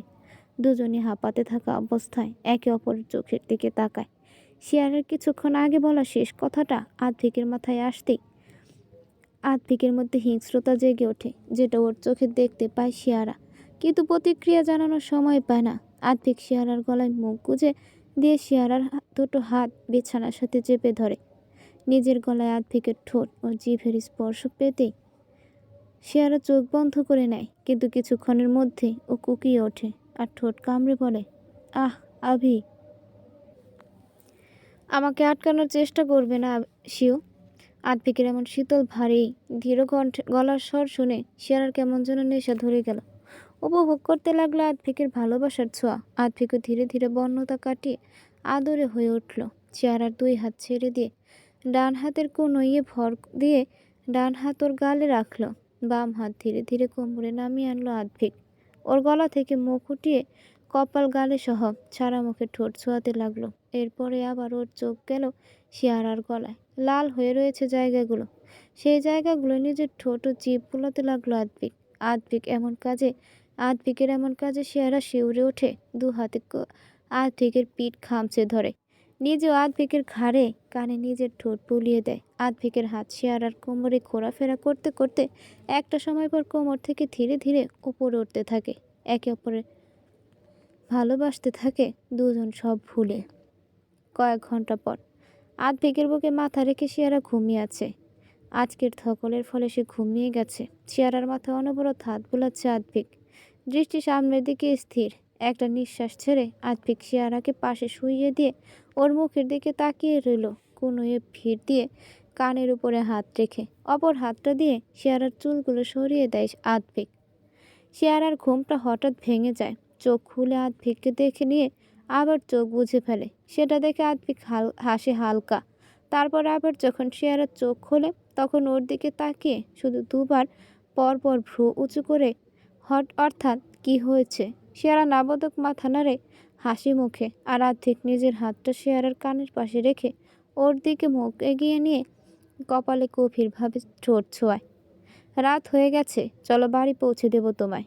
কটা বাজে? 10টা। ফ্রেশ হয়ে নাও একটু, আমি গাড়ির কাছে ওয়েট করছি। আর্থিক উঠে চলে গেলে শিয়ারা উঠে বসে নিজের জামা কাপড় ঠিক করে নেয়। সেটা করতে গিয়ে কিছুক্ষণ আগের কথা মনে পড়লে মনে মনে হাসে শিয়ারা। ঢং, আজকে থেকে সম্পর্ক শেষ। বললেই হলো। এদিকে অন্য কারো হয়ে যাবে শুনে মশাইয়ের রাগ সপ্তম সপ্তম গগনে চড়ে গেল। রাক্ষস একটা। চিয়ারা হেসে ফ্রেশ হয়ে নিল, তারপর আয়নায় ভালোভাবে একবার নিজেকে দেখে নিয়ে বেরিয়ে গেল। যাওয়ার সময় একবার আভাসবাবুর ঘরের কাছে গিয়ে দরজাটা আলগা থাকা একটু খুলতেই দেখল আভাসবাবু ঘুমিয়ে আছেন। চিয়ারা আর ডাকলো না, বেরিয়ে এলো চুপচাপ। এত দেরি হলো যে? আঙ্কেলকে বলতে গিয়েছিলাম, কিন্তু উনি ঘুমিয়ে পড়েছেন। আদি কোনো কথা না বলে গাড়িতে উঠে বসলে চিয়ারা মনে মনে ভাবে আজকে কিছু বলবে না, যা কিছু বলার আগামীকাল বলবে। আজকে যতটুকু হয়েছে সেটাই যথেষ্ট। সারা রাস্তা দুজনেই চুপ করে রইল। দুজনেই দুজনের মতো করে ভাবছে সব কিছু। চেয়ারা একটু স্বস্তিতে আছে কিছুক্ষণ আগের মুহূর্তের জন্য, তবে সত্যিই কি সেটা অস্বস্তি? আদ্ভিকের শান্ত ব্যবহার কোনো ঝড়ের পূর্বাভাস না তো? শিয়ারার বাড়ি এসে গেলে শিয়ারা নেমে যায়। আদ্ভিকও নেমে এসে পকেটে হাত গুজে দাঁড়ায়, গাড়িতে হেলান দিয়ে। শিয়ারা আদ্ভিকের দিকে তাকিয়ে বলে, আসছি আমি। শিয়ারা এগিয়ে গেলে হঠাৎ করেই পেছন থেকে হাত টেনে ধরে আদ্ভিক। শিয়ারা হাতের দিকে তাকিয়ে আদ্ভিকের দিকে তাকালে আদ্ভিক নিজের কাছে টেনে নিয়ে আসে শিয়ারাকে।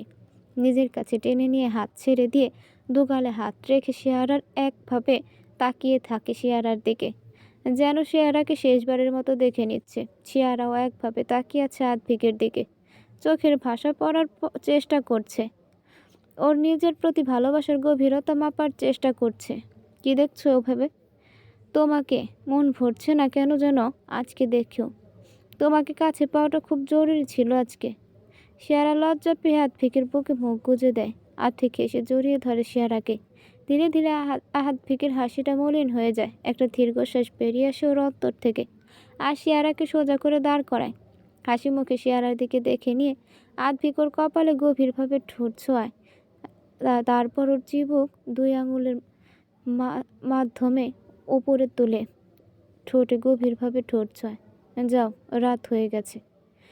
হ্যাঁ, শিয়ারা হ্যাঁ বলে আস্তে আস্তে সরে আসে। তারপর বাড়ির দিকে এগিয়ে গেলে পেছন থেকে হঠাৎ করে আদ্ভিক ওর নাম ধরে ডেকে ওঠে, শিউ। শিয়ারা দাঁড়িয়ে যায় নিজের জায়গায়। কিছুক্ষণ আগে অবধি যখন আদ্ভিক শিয়ারা বলেছিল, তখনও শিয়ারার এতটা হয়তো বুকে গিয়ে লাগেনি যতটাই এই ডাকে হলো। আদ্ভিকের ডাকটা শিয়ারার অন্তরাত্মাকে কাঁপিয়ে দিয়েছে। শিয়ারা পেছন ফিরে এশারায় জিজ্ঞেস করতেই আদ্ভিক হাসি মুখে বলে, এমনি। শিয়ারা আর কথা বাড়ায় না, বাড়ির ভেতর চলে যায়। বাড়ির ভেতর গিয়ে দোতলায় লিভিং রুমের থাই গ্লাস দিয়ে দেখে আদ্ভিক ওখানে দাঁড়িয়ে ওর দিকে তাকিয়ে আছে। শিয়ারা আসতেই ওর দিকে তাকিয়ে হাসে আদ্ভিক, আর হাত দেখিয়ে টাটা করে। শিয়ারা হেসে হাত দেখাতে আদ্ভিক একটা ফ্লাইং কিস ছুঁড়ে দেয়। শিয়ারা হাসি আরও প্রশস্ত হয়। আদ্ভিক হেসে মাথা নেড়ে গাড়িতে উঠে বেরিয়ে যায়। শিয়ারা পেছন ফিরতেই দেবাংশুর মুখোমুখি হয়, যে ওর দিকে 2 হাত ভাঁজ করে ভ্রুকুচকে তাকিয়ে আছে। কি হয়েছে? এভাবে তাকিয়ে আছিস কেন? হ্যাঁ, সেটাই তো আমারও প্রশ্ন, কি হয়েছে? দেবাংশু শিয়ারার কথা নকল করলে শিয়ারা দেবাংশুর মাথার মধ্যে টোকা মারে, একদম নকল করবি না আমার। বেশ করব। এবার বল, কি হয়েছে? সব ঠিক আছে তো? দিও আমাকে জানিয়েছে ভিকি সবটা, শুনে নিয়েছি আজকে হসপিটালে। তারপর নাকি রেগে বেরিয়ে গিয়েছিল। হ্যাঁ, আর বলিস না, জানিসই তো তোর বন্ধু, নিজের বন্ধুরা, সে এক বিশাল কাণ্ড। শিয়ারা আর দেবাংশুর কথা বলতে বলতে সোফায় গিয়ে বসে। শিয়ারা সব কিছু দেবাংশুকে খুলে বলতে শুরু করে। অন্যদিকে আদ্ভিক গাড়ি ড্রাইভ করছে। ওর গাড়ির সাউন্ড সিস্টেমে গান চলছে, তবে গানগুলো আদ্ভিকের মাথায় যেসব চিন্তা ঘুরছে সেসবের স্থান দখল করতে পারছে না ওর মস্তিষ্কে। কিন্তু কিন্তু হঠাৎ একটা গান আকর্ষণ করে আদ্ভিককে। মনটা সেদিকে ঘুরে যায়। মিল খুঁজে পায় হয়তো গানের লাইনগুলোর সাথে, কোথাও না কোথাও নিজের পরিস্থিতির। বন্ধ করে দিল আধেক মিউজিক প্লেয়ার। চোখটা বড্ড জ্বালা করছে ওর। হঠাৎ করে একটা জায়গায় গাড়ি দাঁড় করিয়ে দিল আর্থিক, কিন্তু গাড়ি থেকে নামলো না। সেই মুহূর্তে হঠাৎই কেউ একটা পেছন থেকে সজোরে ওর গাড়িতে ধাক্কা মারলো, আর আর্থিকের মাথাটা স্টেরিয়াংয়ে বাড়ি খেলো। মাথাটা তুলে কিছু বলবে বলে মাথাটা ডান দিকে ফিরিয়ে দরজায় হাত দিতেই দেখলো সেদিক থেকে একটা গাড়ি আসছে, যার হেডলাইনের কারণে আর্থিক কিছু দেখতেই পাচ্ছে না। তাই সঙ্গে সঙ্গে চোখ ঠেকে নিল, কিন্তু গাড়িটা তো তার দিকে এগিয়ে আসছে। মুহূর্তের মধ্যে বড় ট্রাকটা আধভিকের গাড়িতে ধাক্কা মারলো, আর গাড়িটা উল্টে গিয়ে তাতে আগুন লেগে জ্বলে উঠল। এদিকে দেবাংশু শেয়ারার থেকে সবটা শুনে চুপ করে রইল। কিছুক্ষণ পর বলল, আমি তো তোকে বলেছিলাম যে যেটা সামনে ঘটেছে সেটা আসল সত্যি না। যাই হোক, এখন কি পরিস্থিতি নিয়ন্ত্রণে? ফিকি ঠিক আছে? হ্যাঁ, তবে তোকে আমার একটা কথা বলার ছিল দেব। বল না, কি বলবি? আজকে সকালে সুধাংশু আঙ্কেলের সাথে কথা হয়েছে। আঙ্কেল চেয়েছিল তোর আর আমার বিয়ে দিতে। আমি জানি সেটা। সবার প্রথম আমাকেই বলেছিল ব্যাপারটা। তোকে যখন 2 বছর আগে পেয়েছিল তখনই। আমি বলেছিলাম আগে বন্ধুত্ব করি, তারপর দেখা যাবে। দেব, আমার মনে হয় তোর দিয়াকে নিয়ে কথা বলা উচিত আঙ্কেলের সাথে। তোর ভয়টা দিয়া কাটিয়ে দিয়েছে, কিন্তু আঙ্কেল তো দিয়াকে মেনে নিতে নাই পারে, তাই না? আমি কথা বলবো, চিন্তা করিস না। বাবাকে মানানোর দায়িত্ব আমার। আমার বিয়ের করার হলে সেটা দিয়ে ওকেই করবো শিয়া। ও ছাড়া অন্য কাউকে আমার জীবনে আসবে আর না আমি আসতে দেব। মানা না মানা পরের প্রশ্ন। আশা করছি আঙ্কেল মেনে মেনে যাবে, কারণ সব থেকে বড় বিষয় তোর খুশি থাকাটা। হঠাৎই দেবাংশুর ফোনটা বেজে উঠল। একই সঙ্গে শেয়ারার ফোনটা বেজে উঠল। দুজনের ফোন পর পর বেজে ওঠায় দুজনেই একটু অবাক হয়ে গেল। দেবাংশু দেখলো পুলিশ অফিসার ফোন করেছে, আর শেয়ারা দেখলো আভাসবাবু। দুজনেই তাড়াতাড়ি ফোনটা তুলে নিল। ফোনের ওপর পাশ থেকে কথাটা শুনে দুজনে একে অপরের দিকে স্থিরভাবে তাকিয়ে রইল। কোথায় হয়েছি বললি অ্যাক্সিডেন্টটা? অপর পাশ। আসছি আমি। আঙ্কেল, ও তো এক্ষুনি আমার এখান থেকে গেল। কিভাবে কি? আমি শেয়ারার হাত থেকে ফোনটা পড়ে গেল। দেবাংশু নিজের ফোন রেখে রেখে দিয়ে শেয়ারার ফোনটা তুলে নেয়। তুলে দেখে এখনও আভাসবাবু লাইনে আছেন আর হ্যালো বলছেন। আঙ্কেল, তুমি চিন্তা করো না, একদম আমি পৌঁছাচ্ছি ওখানে। তুমি একটু সাবধানে আসো। চিন্তা করো না, ভিকির কিচ্ছু হয়নি, সব ঠিক আছে। দেবাংশু ফোন রেখে শেয়ারার দিকে তাকায়। ভয়ে ভয়ে যে স্থির হয়ে বসে আছে, চোখ দিয়ে জল গাল গড়িয়ে পড়ছে। দেবাংশু একটা নিঃশ্বাস নিয়ে শিয়ারাকে তুলে দাঁড় করালো আর বলল, আমাদেরকে যেতে হবে শিয়া, চল, শক্ত কর নিজেকে। শিয়ারা হ্যাঁ বতক মাথা নাড়ালো শুধু। দেবাংশু চট করে দিহারাকে ফোন করে সবটা জানিয়ে বলল, আভাসবাবুর কাছে যেতে, সাবধানে নিয়ে আসতে। ঘটনাস্থলে শিয়ারা আর দেবাংশ আগে পৌঁছিয়েছে ঘটনাস্থলে, কারণ শিয়ারার বাড়ি থেকে আর্থিক ফিরছিল। শিয়ারা গাড়ি থেকে নামতেই দেখলো আর্থিকের গাড়িটা উল্টে পড়ে আছে। সাদা গাড়িটা প্রায় কালো হয়ে গেছে। তাহলে কি গাড়িটা ব্রাস্ট করেছে?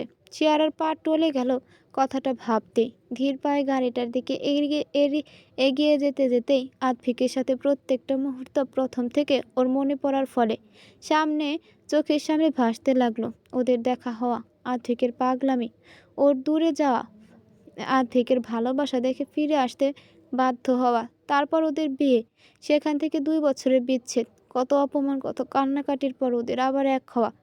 সব শেষে কিছুক্ষণ আগের মুহূর্তটা মনে পড়তেই শিয়ারা আতফিকের নাম ধরে চিৎকার করে উঠল, আভি। দিয়ারা চিৎকার করে পেছন দিকে ঢলে পড়ে নিজের শরীরের ভারসাম্য হারিয়ে, কিন্তু ও পড়ে যায় না, তার আগে কি ওকে ধরে নেয়। স্পর্শটা কেমন চেনা ঠেকেছে, তবে সাহস পেল না মাথা তুলে তাকানোর। যদি হারিয়ে যায় স্পর্শটা, কিভাবে বাঁচবে ও? ব্যক্তিটির হৃদস্পন্দন অনুভব করতেই শিয়ারা ঝট করে মাথা তুলে তাকায়। ভালো করে একবার সামনে থাকা মানুষটাকে দেখে নিয়ে গাড়িটার দিকে তাকায়, ফের মানুষটার দিকে তাকিয়ে বলে, আভি। আধভিক, ঠিক আছে, আমি শিও, কিচ্ছু হয়নি তেমন। শিয়ারা ভালো করে একবার দেখে নিল আধভিককে। মাথায় ওর হাতের কোনোতে ব্যান্ডেজ করা হয়েছে। শিয়ারা সোজা হয়ে দাঁড়ালো। আধভিক এখনও একভাবে তাকিয়ে রয়েছে শিয়ারার দিকে, অপেক্ষা করছে শিয়ারার কিছু বলার। হঠাৎ হঠাৎ করে কিছু না বলে শিয়ারা আধভিককে 2 হাত দিয়ে বুকে ধাক্কা মেরে দূরে সরিয়ে দিল। আধভিক একটু হতভম্ব হয়ে গেল শিয়ারার কাজে। শিও। একদম, একদম কাছে আসবে না আমার। আমি জানি তুমি ইচ্ছা করে এসব করেছ। না জান আমি এসব আর ঠিক শিয়ারার দিকে এগিয়ে গেলে শিয়ারা পিছিয়ে যায় আর চিৎকার করে বলে ওঠে, "বললাম না একদম কাছে আসবে না আমার। ইচ্ছা করে করেছো তুমি এসব। আমার থেকে দূরে যাওয়ার জন্য করেছো। যেহেতু আমি সম্পর্কটা শেষ করতে আটকেছি, তাই জন্য করেছো, তাই তো? আমার থেকে দূরে যাওয়ার জন্যই এত কিছু করো, তাই না? এর থেকে আমাকে বলতে, আমি দূরে চলে যেতাম যে তুমি কখনো আমাকে দেখতেও পেতে না।" আদ্ভিক হ্যাঁচকা টান মানে শেয়ারার হাত ধরে। শেয়ারা আদ্ভিকের বুকে এসে পড়লে আদ্ভিক নিজের হাত দিয়ে শেয়ারার মাথাটা চেপে ধরে নিজের বুকের মাঝে। শেয়ারা আদ্ভিকের কোমর দু হাতে জড়িয়ে ধরে শব্দ করে কেঁদে ওঠে। আমি এসব কেন করবো জান? তুমি ভুল বুঝছো আমাকে। আমি এসব করিনি। শান্ত হও প্লিজ। শরীর খারাপ করবে তোমার। না হলে এবার অ্যাক্সিডেন্ট ছিল এটা ভিকি। আন্তিক মাথা ঘুরিয়ে দেবাংশুকে দেখতে পায়। আদ্ভিক ইশারায় কিছু একটা বললে দেবাংশু চুপ করে যায়। আদ্ভিক শিয়ারার দিকে তাকিয়ে নিয়ে তাকাতেই দেখতে পায় আভাসবাবু গাড়ি ধরে দাঁড়িয়ে আছেন। মুখটা বড্ড অসহায় হয়ে আছে ওনার, সাথে কৌতূহলীও হয়েছেন। হয়তো আদ্ভিক ওনার দিকে তাকাবে এসে এই আশাতেই। আদ্ভিক তাকাতেই যেন আদ্ভিককে ঠিক করে উনি শান্তি পেয়ে চোখটা বন্ধ করে নিলেন।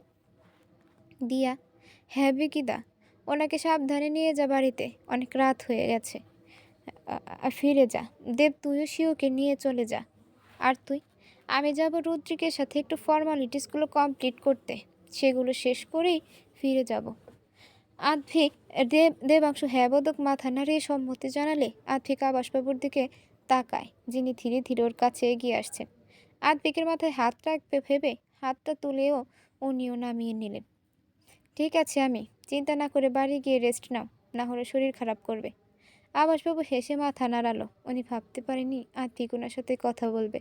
আভাসবাবু শুধু বললেন, তাড়াতাড়ি ফিরে এসো। আত্মিক সম্মতি জানালে আভাসবাবু শিয়ারার মাথায় একবার হাত রেখে গাড়ির দিকে এগিয়ে যান। শিয়ারা এখনও আদ্ভিককে জড়িয়ে ধরে দাঁড়িয়ে আছে। দেবাংশুর দিকে আদ্ভিক তাকালে দেবাংশু অসহায়ের মতো দু কাত উঁচু করে নামিয়ে ফেলে। আদ্ভিক একটা নিঃশ্বাস ছেড়ে শিয়ারাকে সোজা করে দাঁড় করায় আর ওর চোখের জল মুছে দেয়। আমি আমি কোথাও যাব না তো তোমাকে ছেড়ে। আদ্ভিক কিছু না বলে শিয়ারাকে কোলে তুলে নেয়। শিয়ারা আদ্ভিকের গলা জড়িয়ে ধরে আদ্ভিকের দিকে তাকিয়ে রইল। আদ্ভিক গাড়ির কাছে গিয়ে শিয়ারাকে নামিয়ে দিল। গাড়ির দরজা খুলতেই শিয়ারা আদ্ভিকের হাতের উপর হাত রেখে অনুরোধ করে বলল, আমাকে থাকতে দাও না তোমার সাথে। আমি পুলিশের সাথে কথা বলতে থানায় যাব। শিউ, এত রাতে তুমি আমার সাথে থানায় যাবে? এটা কি ঠিক দেখাবে গান? তুমি বাড়ি ফিরে যাও প্লিজ। আমি ঠিক আছি, কিছু হয়নি আমার। জাস্ট ছোট্ট একটা অ্যাক্সিডেন্ট ছিল। ছোট্ট? এটা ছোট্ট অ্যাক্সিডেন্ট রাফি? তোমার বড় কোনো ক্ষতি হয়ে যেতে পারতো এতে। তোমার প্রাণও যেতে পারতো। তোমার কিছু হয়ে গেলে আমি কিভাবে বাঁচবো ভেবে দেখেছো কখনো? এই নাকি তুমি আমাকে ভালোবাসো, শুধু দূরে সরানোর চেষ্টা করছো? শিয়ারাকে আবার কাঁদতে দেখে আদ্ভিকের বুকের ভেতরটা যন্ত্রণায় ছিঁড়ে যাচ্ছে, কিন্তু ও প্রকাশ করতে পারছে না। আদ্ভিক একটা বড় শ্বাস নিয়ে শিয়ারার দু গালে হাত রেখে বলল, আমার চোখের দিকে তাকাও যান। তোমার মনে হয় তোমাকে ছাড়া কষ্ট হয় না? আমি তোমাকে এখনো এটা বিশ্বাস করাতে পারিনি যে আমি তোমাকে ভালোবাসি, বোঝাতে পারিনি তোমার প্রতি আমার ভালোবাসাটা। তো তুমি কেন এমন করছো? আমার কেন মনে হচ্ছে তুমি আমার থেকে দূরে সরে যেতে চাইছো? এমনটা করো না, এতে কোনো লাভ হবে না। আমরা দুজনেই কষ্ট পাবো। আমি যে ভুলটা করেছিলাম সেটা করো না তুমি। আমি কখন থেকে বারণ করেছি তোমাকে কাঁদতে না? কেন কাঁদছো? ঠিক আছে তো আমি নাকি? আমার ভালো লাগছে না তোমাকে এভাবে দেখতে। চুপ একদম। চেহারা চুপ করে গেলেও হেঁচকি তুলতে থাকে। আর্ধেক কোনো কিছু না ভেবেই চেহারার ঠোঁটে নিজের ঠোঁট গভীর ভেবে ছুঁয়ে দেয়। তারপর সরে এসে চেহারার হাত ধরে গাড়িতে বসিয়ে দেয়।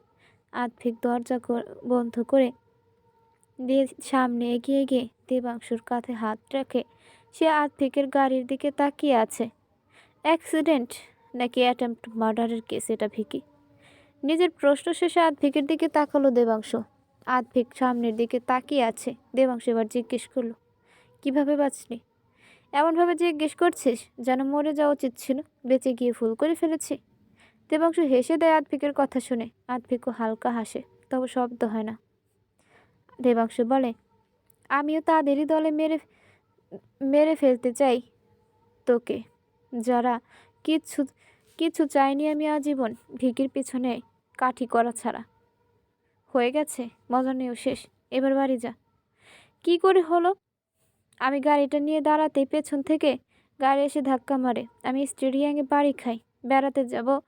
বেরোতে যাব এমন সময় দেখি ওই দিক দিয়ে একটা বড় কোনো গাড়ি আসছিল। আর হেডলাইটের জন্য আমি কিছুই দেখতে পারছিলাম না। চোখটা এক হাতে ঢেকে নিয়ে অপর হাতে গাড়ির দরজা খুলে বেরিয়ে আসার পরেই দেখতে পাই ট্রাকটা আমার গাড়িটাকে ধাক্কা মারে। আমার গাড়ির পেছনে যে গাড়িটা ছিল সেটা সঙ্গে সঙ্গে ব্যাক করে বেরিয়ে যায়, আর ট্রাকটাও। দেবাংশু আদ্ভিকের হাতটা ধরে নিয়ে একবার দেখে জিজ্ঞেস করলে, পড়ে যাওয়ার জন্যই হাতে লেগেছে তাই না? আর কোথায় লেগেছে? পায়ে সামান্য লেগেছে। আমি রুদ্রিককে ফোন করেছিলাম, ও ডক্টর নিয়ে এসেছিল, সাথে করে সামান্য চোট পেয়েছে জানাই।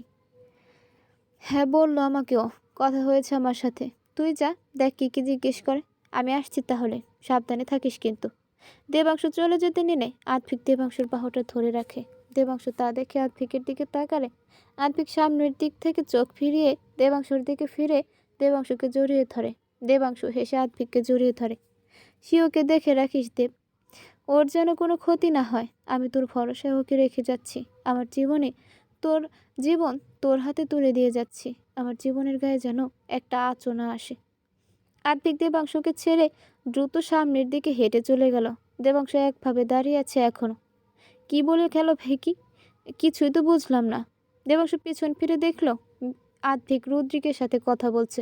আদ্ভিক অন্যদিকে তাকাতেই রুদ্রিক দেবাংশুর দিকে তাকালো, আর দেবাংশু কিছু ইশারা করলো রুদ্রিককে।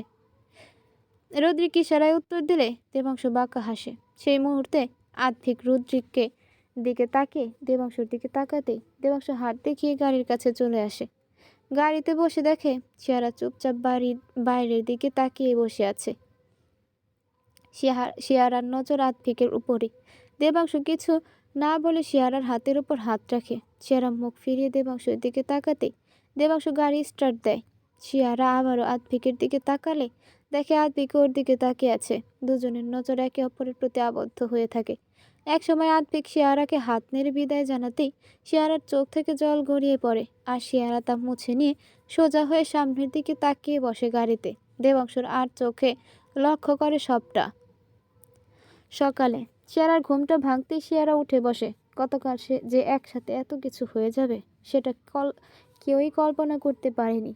চুপ করে বসে থাকলে গতকাল কি ঘটেছে তা ওর চোখের সামনে ভেসে উঠতে থাকে। হঠাৎ করে আদ্ভিকের হাত নেড়ে বিদায় জানানোর মুহূর্তটা মনে পড়তেই শিয়ারার মনটা কেমন অস্থির হয়ে ওঠে। আশেপাশে নিজের ফোনটা খুঁজতে থাকে শিয়ারা। মস্তিষ্কে আদ্ভিকের বলা কথা, আদ্ভিকের প্রতিটা পদক্ষেপ মনকে অস্থির করে তুলেছে। টেবিলে তাকিয়ে যখন ফোনটা দেখতে পেল তখন সাথে সাথে ফোনটা নিয়ে আদ্ভিককে কল করলো Shiara. The number you are calling is currently switch off. Phone switch off কেন বলল? সকাল 9টা বাজে, এখন তো উঠে যায়। কালকে তো অনেক রাতে ঘুমিয়েছে, তাই জন্য হয়তো এখনও ওঠেনি। শিয়ারা নিজেকে সান্ত্বনা দিল ঠিকই, কিন্তু মনের অস্থিরতা গেল না। ফ্রেশ হয়ে নিচে নেমে ড্রয়িং রুমে গেল শিয়ারা।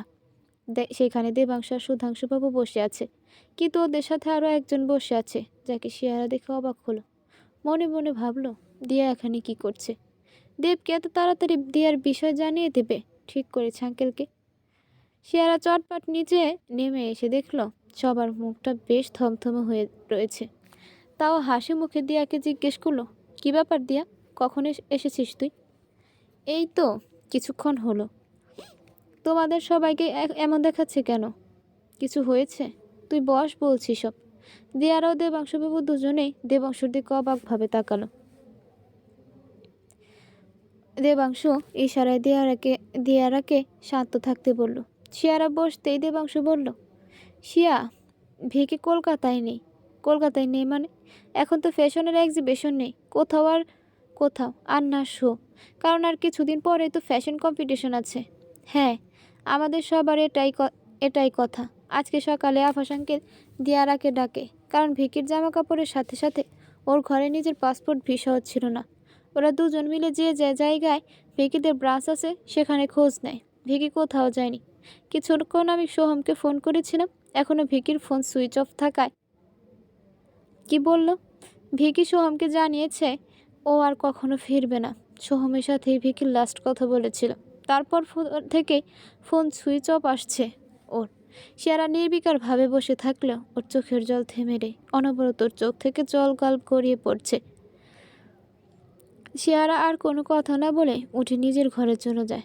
এখনই সবটা না জানালে চলছিল না। যত দেরি করা হতো তত বেশি কষ্ট পেত। দেবাংশু কাট কাট গলায় কথাগুলো বলে দিলে দেবাংশুর ভীষণ অবাক লাগে।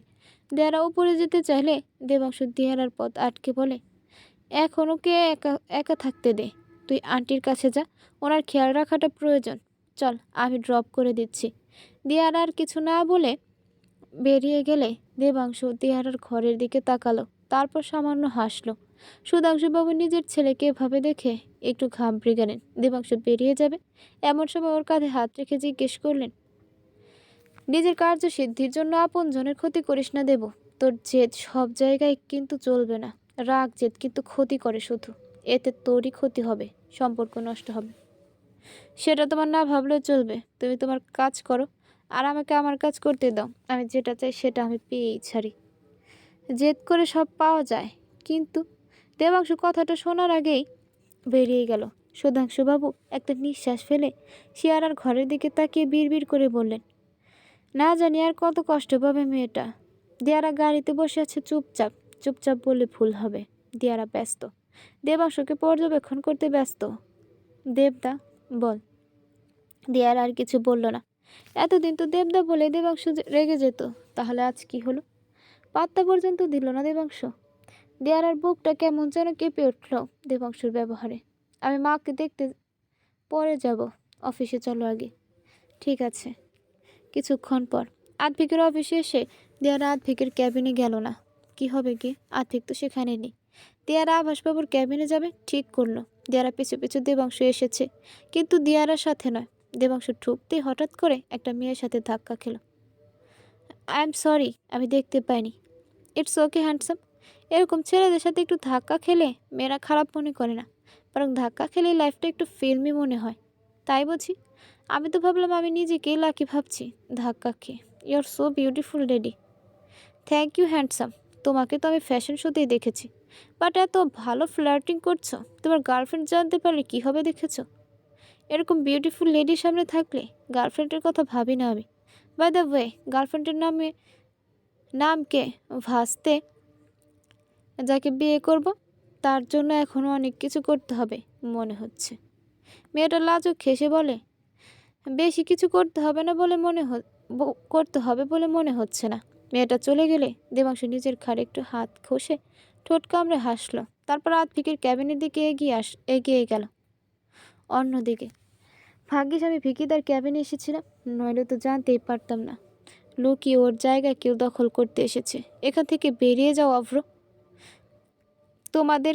তোমাকে রেগে গেলে খুব সুন্দর লাগে জানো তো দিয়া বেবি। এমনিতেই তুমি এত সুন্দর মুখ, এত সুন্দর ফিগার, উফ, পুরা মানুষটাই তুমি সুন্দর। অভ্র দিয়ারার কাছে এসে ওকে পা থেকে মাথা পর্যন্ত বাঁকা দৃষ্টিতে দেখে কথাগুলো বলল। হয়তো খারাপ কিছু বলতে যাচ্ছিল, কিন্তু বলল না। দিয়ারা ক্যাবিনে আসবে না ভেবেছিল, কিন্তু হঠাৎ ওর কি মনে হতে চলে এলো। এসে দেখে অভ্র বসে আছে, কিন্তু অভ্রর এরকম কথাবার্তা আর পাকা দৃষ্টির কারণেই দেয়ারও অভ্রের সামনে আসে না কখনো।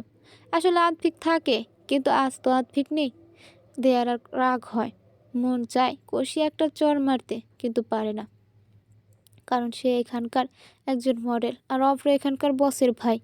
দেয়ারা কিছু না বলে বেরিয়ে যায় ওখান থেকে বিরক্ত হয়ে। আরে দিয়া বেবি, কোথায় যাচ্ছ? তোমাকে তো কখনো পাইই না। আজকে যখন পেয়েছি তখন আর ছাড়তে মন চাইছে না।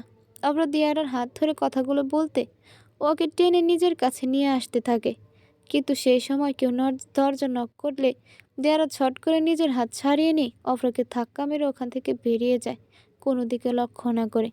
দিয়ারা বেরিয়ে যাওয়ার কিছুক্ষণ পরে দেবাংশু সেই ক্যাবিনে ঢোকে। ক্যাবিনে ঢোকার সময় দেবাংশুর মুখটা গম্ভীর থাকলেও ক্যাবিনে ঢুকে দরজা বন্ধ করতেই অভ্রর ডাকে দেবাংশুর মুখে হাসি ফুটে। আরে ভাই, আমার কাম। অভ্র দেবাংশুর দিকে এগিয়ে ওকে জড়িয়ে ধরলে দেবাংশু জড়িয়ে ধরে অভ্রকে।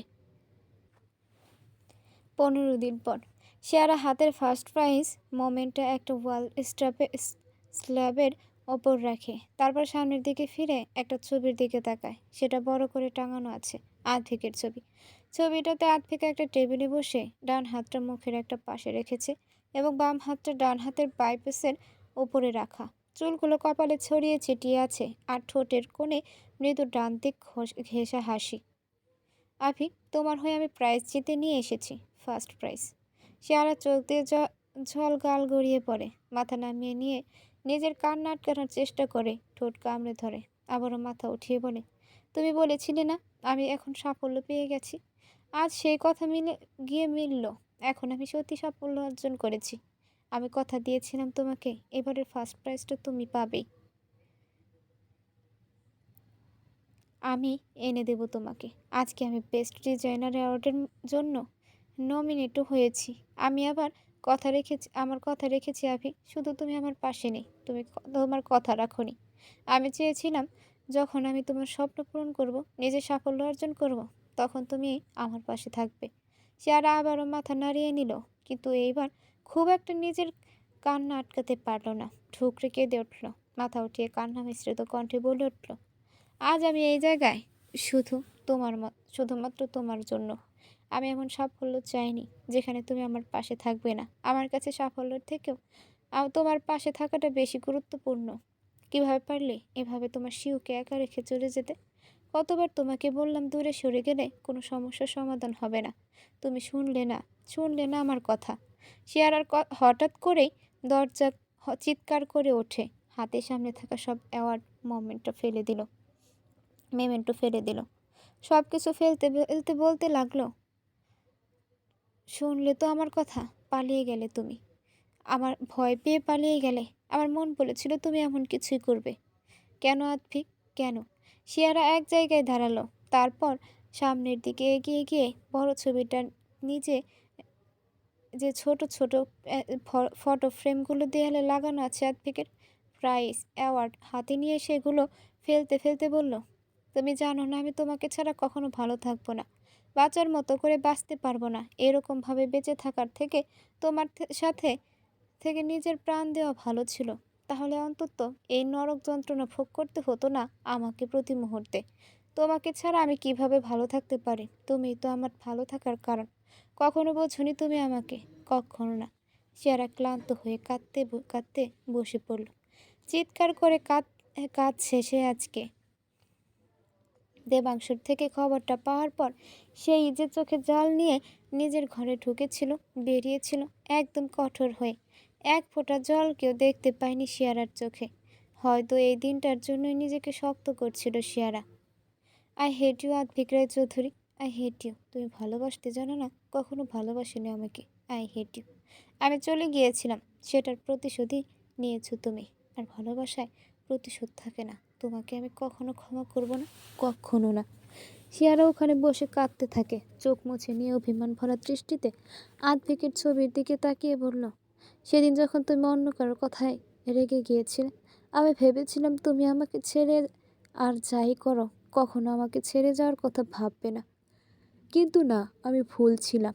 তুমি আমাকে এটাই বোঝালে যে সামনে থাকতে তুমি আমাকে অন্য কারো সাথে মেনে নিতে পারবে না, কিন্তু দূরে থেকে তো পারবে, না দেখতে পারবে, না জানতে পারবে, না কষ্ট পাবে। বাহ আদ্ভিক, বাহ। শিয়ারা উঠে দাঁড়িয়ে আদ্ভিকের ঘর থেকে দৌড়ে বেরিয়ে যাওয়ার সময় দেবাংশুর বুকে ধাক্কা খেলো। দেবাংশুর দিকে তাকিয়ে ওর বুকে ঝাঁপিয়ে পড়লো কাঁদতে কাঁদতে। দেবাংশু কিছু না বলে শিয়ারাকে ধরে ওর মাথায় হাত বুলিয়ে দিতে থাকে, সামনের দিকে তাকিয়ে আদ্ভিকের ছবির দিকে তাকিয়ে। একটা সময় পর শিয়ারাকে পুরোপুরি স্থির হয়ে যেতে দেখে দেবাংশু হালকা হাসলো আর শিয়ারাকে সোজা করে দাঁড় করিয়ে কোলে তুলে নিল। বেরিয়ে গেল সেই ঘর থেকে আর সম্মুখীন হলো দিয়ারার। কোথায় যাচ্ছ দিকে নিয়ে? কি হয়েছে ওর? অজ্ঞান হয়ে গেছে, কাঁদছিল, কাঁদতে কাঁদতে জ্ঞান হারিয়েছে।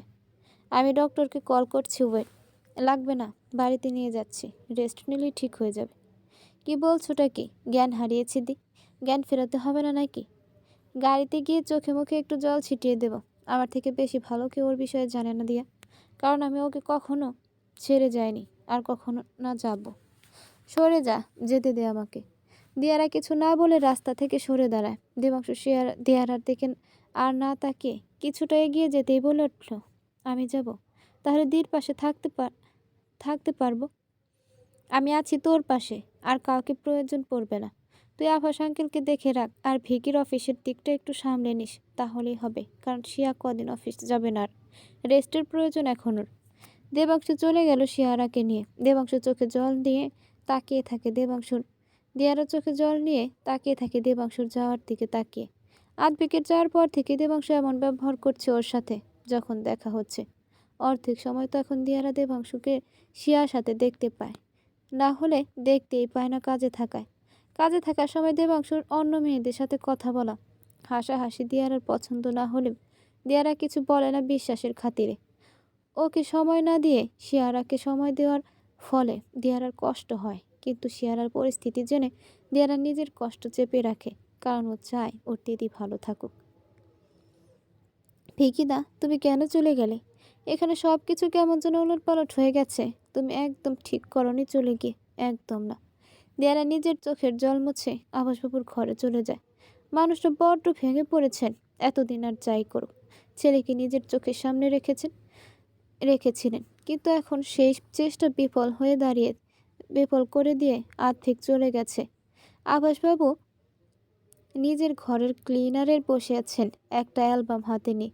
সেখানে শ্রীতমা দেবী যেদিন থেকে কনসিভ করেছেন, সেদিন থেকে আর্থিক হওয়ার পরের কয়েক মাস অবধি সব ছবি আছে। আভাসবাবু সেই ছবি চোখ বোলাচ্ছিলেন। একটা ছবিতে আর্থিকের হওয়ার পর হসপিটালের বেডে শ্রীতমা দেবী আর্থিককে কোলে নিয়ে আছে, এবং পাশে আভাসবাবু বসে আছেন। দুজনেই আর্থিকের দিকে তাকিয়ে আছেন। পরের ছবিতে একইভাবে শ্রীতমা দেবী থাকলেও আভাসবাবু শ্রীতমা দেবীর কপালে ঠোঁট ছুঁয়ে দিচ্ছেন। পৃষ্ঠা উল্টাতে আভাসবাবুর চোখে পরে বাম দিকে থাকা হাস্যোজ্জ্বল শ্রীতমা দেবীর ছবি। শ্রী, তুমি আমাকে ছেড়ে না গেলেই পারতে। আর তোমার উচিত ছিল একটাবার আমার পুরো কথাটা শোনা। তুমি তো আমাকে বেশি ভালোবেসেছে। দিনের পর দিন বিশ্বাস করেছো চোখ বুঝে। আমি তোমার বিশ্বাসের অমর্যাদা করতে চাইনি, একদম চাইনি। আমি বাধ্য হয়েছিলাম তোমাকে হারাতে চাইনি আমি, কিন্তু শেষ রক্ষা হয়নি। সেই হারিয়ে ফেললাম তোমাকে, তাও আবার সারা জীবনের মতো। আভাসবাবুর চোখ দিয়ে জল গাল গড়িয়ে পড়ে। চোখ যায় ডান পাশের ছবিতে, যেটা আর্থিকের। সেদিকে তাকিয়ে বলে, তোর মায়ের চলে যাওয়ার পরে আমার বেঁচে থাকার ইচ্ছাটা মরে গিয়েছিল। বেঁচে থাকার ইচ্ছা নিয়ে এসেছিলাম শুধুমাত্র তোর মুখের দিকে তাকিয়ে। তোকে পুরোপুরি একলা করে দেওয়ার ক্ষমতা ছিল না আমার এত কিছুর পর। তাহলে যে আমি মরেও শান্তি পেতাম না। ভেবেছিলাম তোকে ভালোবেসে আগলে রাখলে তোর মায়ের প্রতি করা অন্যায়ের একটু হলেও প্রায়শ্চিত্ত করতে পারবো। কারণ তোর মা তো তাই করতো, সবসময় তোকে ভালোবাসার চেষ্টা করতো, ভালো রাখার চেষ্টা করতো। আমিও সেটাই চেয়েছিলাম। ভালো স্বামী না হতে পারলেও ভালো বাবা হওয়ার চেষ্টা করেছিলাম, কিন্তু পারিনি। তাই তো তুই আমাকে একলা করে রেখে চলে গেলি, তোর মায়ের মতো। দেখিয়ে দিলি চোখে আঙুল দিয়ে যে আমি সব দিক থেকে ব্যর্থ।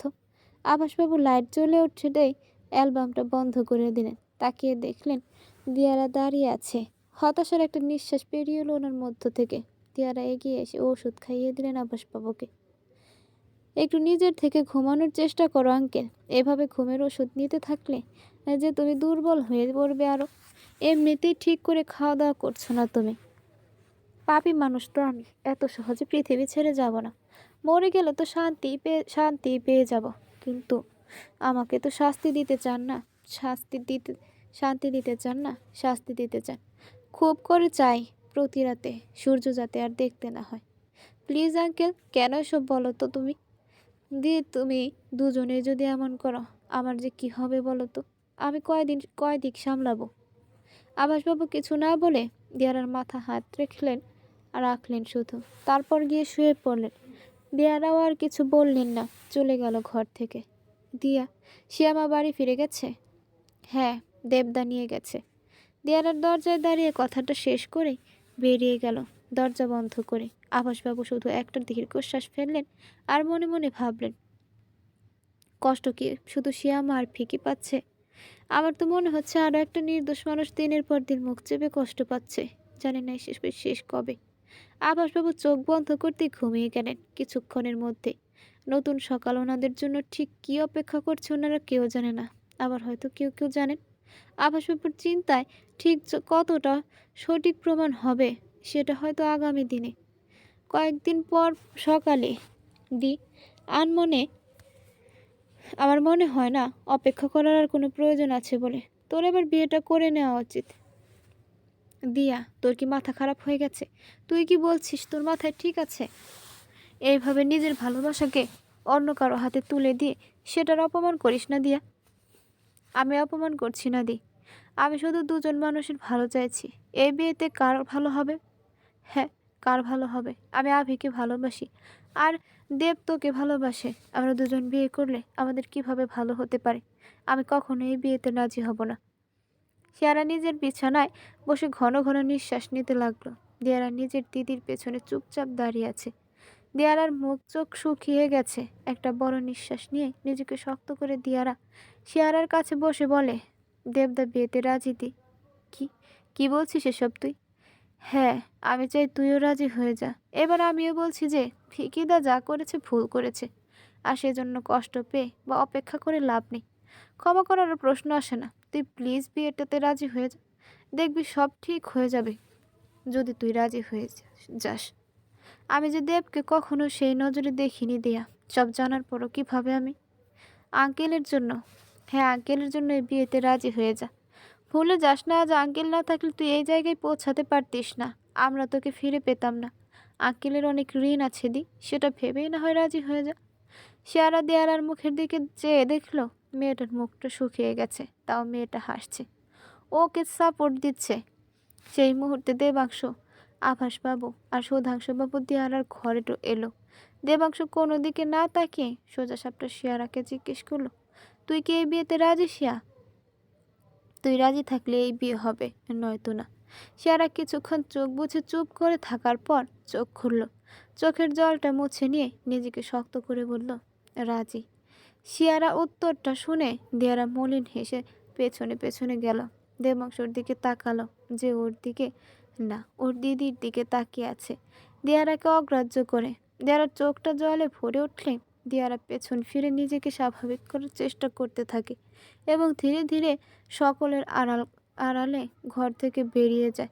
এক এক করে সবাই বেরিয়ে গেল, দেবাংশ বেরিয়ে যায় না। সে দেয়ারার পাশে বসলে শিয়ারা দেবাংশকে জিজ্ঞেস করে, সেদিন তোর আর আতভিকের কী কথা হয়েছিল দেব? ভিকি বলেছিল তোর খেয়াল রাখতে। ও ও ওর নিজের জীবনকে আমার ভরসায় আমার হাতে তুলে দিয়ে যাচ্ছে, তাই তোর গায়ে যেন কোনো আঁচ না আসে। শিয়ারা তাচ্ছল্য হেসে উঠল। দেবাংশ চুপ করে শুধু শিয়ারাকে দেখতে থাকে। শিয়ারা, আমি ভেবেছিলাম ও কখনো আমাকে অন্য কোনো ছেলের সাথে মেনে নিতেই পারবে না, দেখতেই পারবে না আমাকে অন্য কারোর সাথে। ঠিকই ছিলাম আমি, ঠিক ছিলাম একদম। ও আমাকে অন্য কারোর সাথে দেখতে পারবে না, তাই তো চলে গেছে। এখানে না না থাকলে ওকে দেখতে হবে না, কষ্টও পেতে হবে না। শিয়ারার কাঁধে দেবাংশুর হাত দেয়। শিয়ারাকে উত্তেজিত হয়ে উঠতে দেখে শিয়ারা দেবাংশুর হাত সরিয়ে উঠে দাঁড়িয়ে বলে, প্রতিশোধ নিচ্ছে প্রতিশোধ। আমি যেমন ওকে অন্য কারোর হাতে তুলে দিয়ে গিয়েছিলাম, তেমনটাই ফিরিয়ে দিল আমাকে। সব জানি আমি। নিজের কষ্টটা আমাকে অনুভব করাতে চাইছে, আমাকে তো কখনো বোঝেনি, তাই প্রতিশোধ নিচ্ছে। বুঝলে জানতো যে আমিও একই যন্ত্রণা কষ্ট অনুভব করছি, আলাদা করে অনুভব করানোর জন্য প্রতিশোধ নিত না। ভালো চেয়েছে আমার, ভালো, খুব ভালো। আমি ভালো আছি, আমি খুব। এত ভালো থাকার থেকে তো মরে যাওয়া ভালো ছিল। দেবাংশ শিয়ারার দিকে কাঁধে হাত দিতেই শিয়ারার ঠুকরে কেঁদে ওঠে, মাথা নিচু করে দু হাতে নিজের মুখ ঢেকে। দেবাংশ তা দেখে মনে মনে বলে, তোকে ভালো রাখার দায়িত্ব আমি খুব ভালোভাবে পালন করতে চাই শিয়া। আজকে শুধু ফাইনাল স্টেপে পৌঁছালাম। আমাদের বিয়ের দিনটার জন্য আমি অপেক্ষা করে আছি শিয়া। এবার আমার অপেক্ষার অবসান হবে।